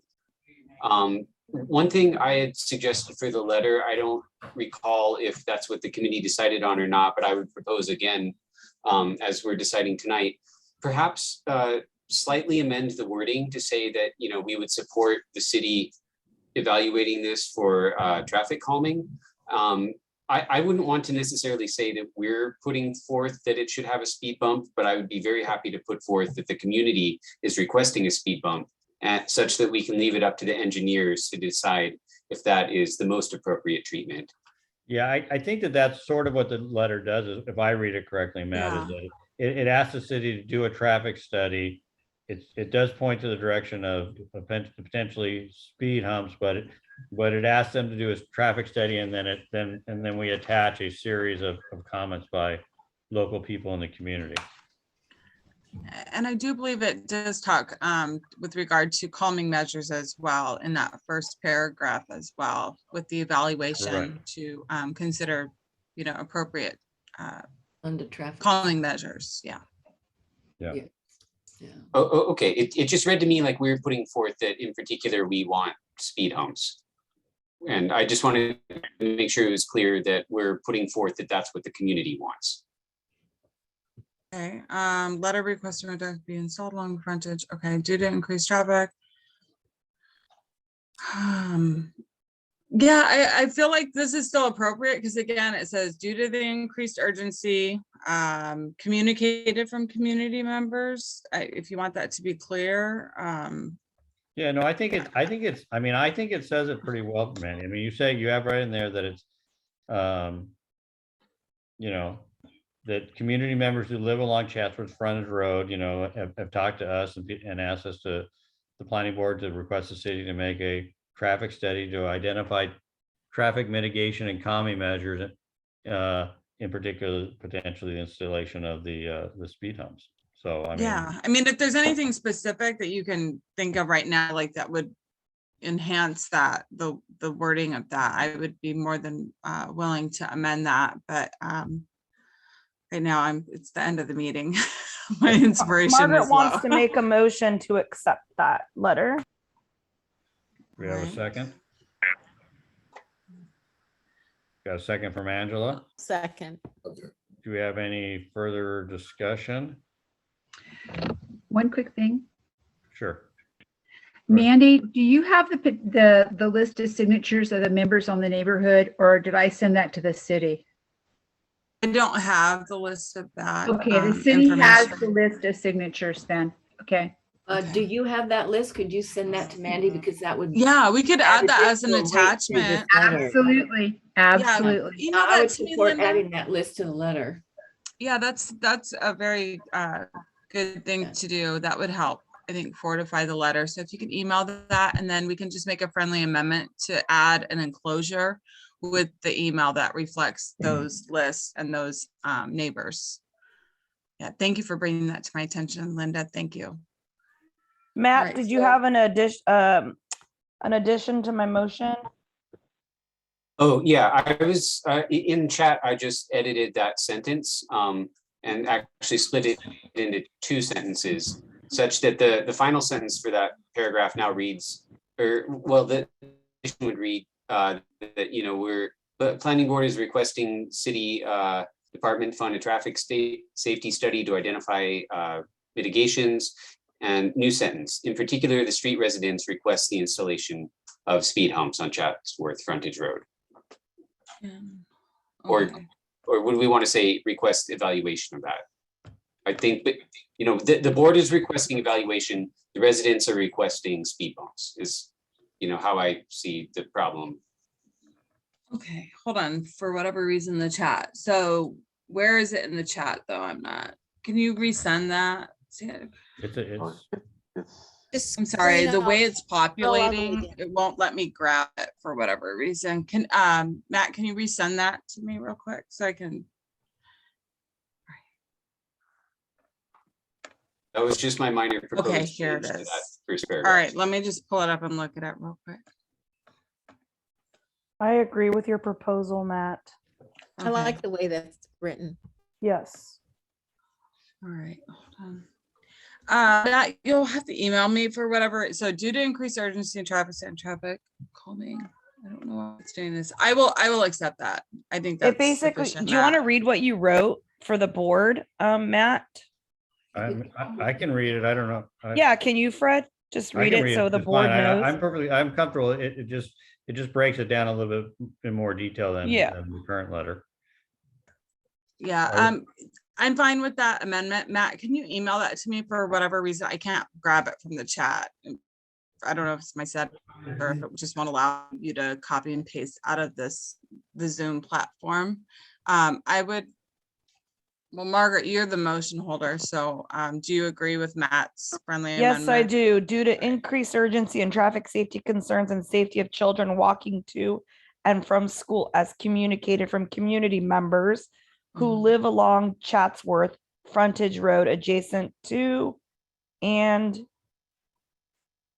south of Chatsworth, the Peninsula Community Planning Board is requesting that the City of San Diego Traffic and Transportation Department fund a traffic safety study to identify traffic safety mitigations and calming measures, in particular, the installation of speed humps on Chatsworth frontage road.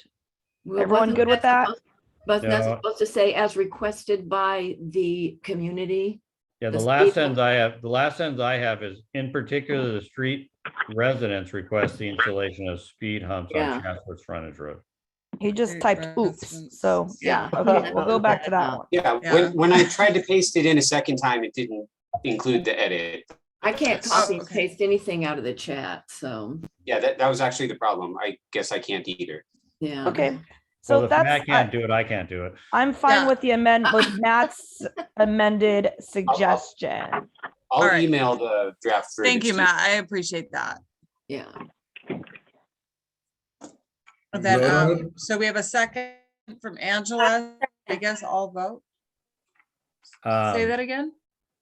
I think, why don't we have a motion to approve the letter with the revision by Matt, and that motion is Yeah. by, Margaret had the motion and I believe Angela had seconded. I did. And so do you accept that change, Angela? Yes. All right, so then now it goes to the floor for a any, vote. any further discussions? Are people clear with the change and are comfortable with it? I think, see no comments. Okay, all those in favor of the letter as revised? Don, yes. Okay. Any I'm yes. opposed? Joe's in. All right, 12-0. There we go. Whew. All Perfect. right, we All did right, it. yeah. Send me that revised letter. Perfect. Very good work. Yeah, well, and for our local residents, if they're still here, I'm sorry that you were the last on the agenda, but I appreciate you sticking around with us. All right, that's all I've got for tonight. It's been a big meeting. We got a lot accomplished. And so if anybody has anything else, I otherwise, just have one thing. I sent out an email to update the CPC roster, which has to go to the city. And I've gotten response from a few of you guys, but if you would just send me your name, your email, your term start date, your term end date, and your eligibility, meaning property owner, living in the area, business owner, whatever. If everyone would send me that, I could get the CPC roster going. It's a lot of work to fill in their form and send it to them. And then if you have not done so, Angela did, thank you so much, to send a photo and any updates or whatever you want to do for your bio for our website. That would be helpful. And you can send that to me. I'll coordinate it and then I'll forward them on to Paul as he would like them, if he wants them individually or as a group, to make it easier on him. But those are the things that we need also administratively. yeah, and Javier, if you can send your bio and your photo to Corla, we can relay that to Paul Grimes to get that put up on the website. And Javier was right on the spot of getting that eCal done, man. He was Yes. so good. Yeah. Good job. It was very informative. I just wanted to thank Linus for staying on through the whole meeting. Oh. I think it's probably Yay, the Linus. first time that a DQ rep stayed We on. the like you entire already, time. Linus. Oh, thank you. I appreciate that. I like you all already as well. All right, Paul, you got something? Just real quick, airport committee. I'm sure everybody has seen that SAG has abandoned the idea of the Grand Central Station at the Navworth project. But I did sit in on the Airport Authority meeting earlier this month and talking about what they're planning to do for the future. And that's going to be two things. One is immediately they're talking about beefing up the shuttle that they have currently going from the Old Town Transit Center to the airport, and also from the 992 bus route to the airport. The numbers that they're showing on both of these routes are just really low. The shuttle from Old Town is getting about 150 riders average per day. Now, granted, rule of thumb in the world of transportation planning is that it takes 2 or 3 years for a new route to mature. But still, the numbers are really low. And they're looking at spending somewhere in excess of 1 billion and to as much as 4 billion to make a new trolley, shuttle, some other kind of rapid transit rail system to the airport.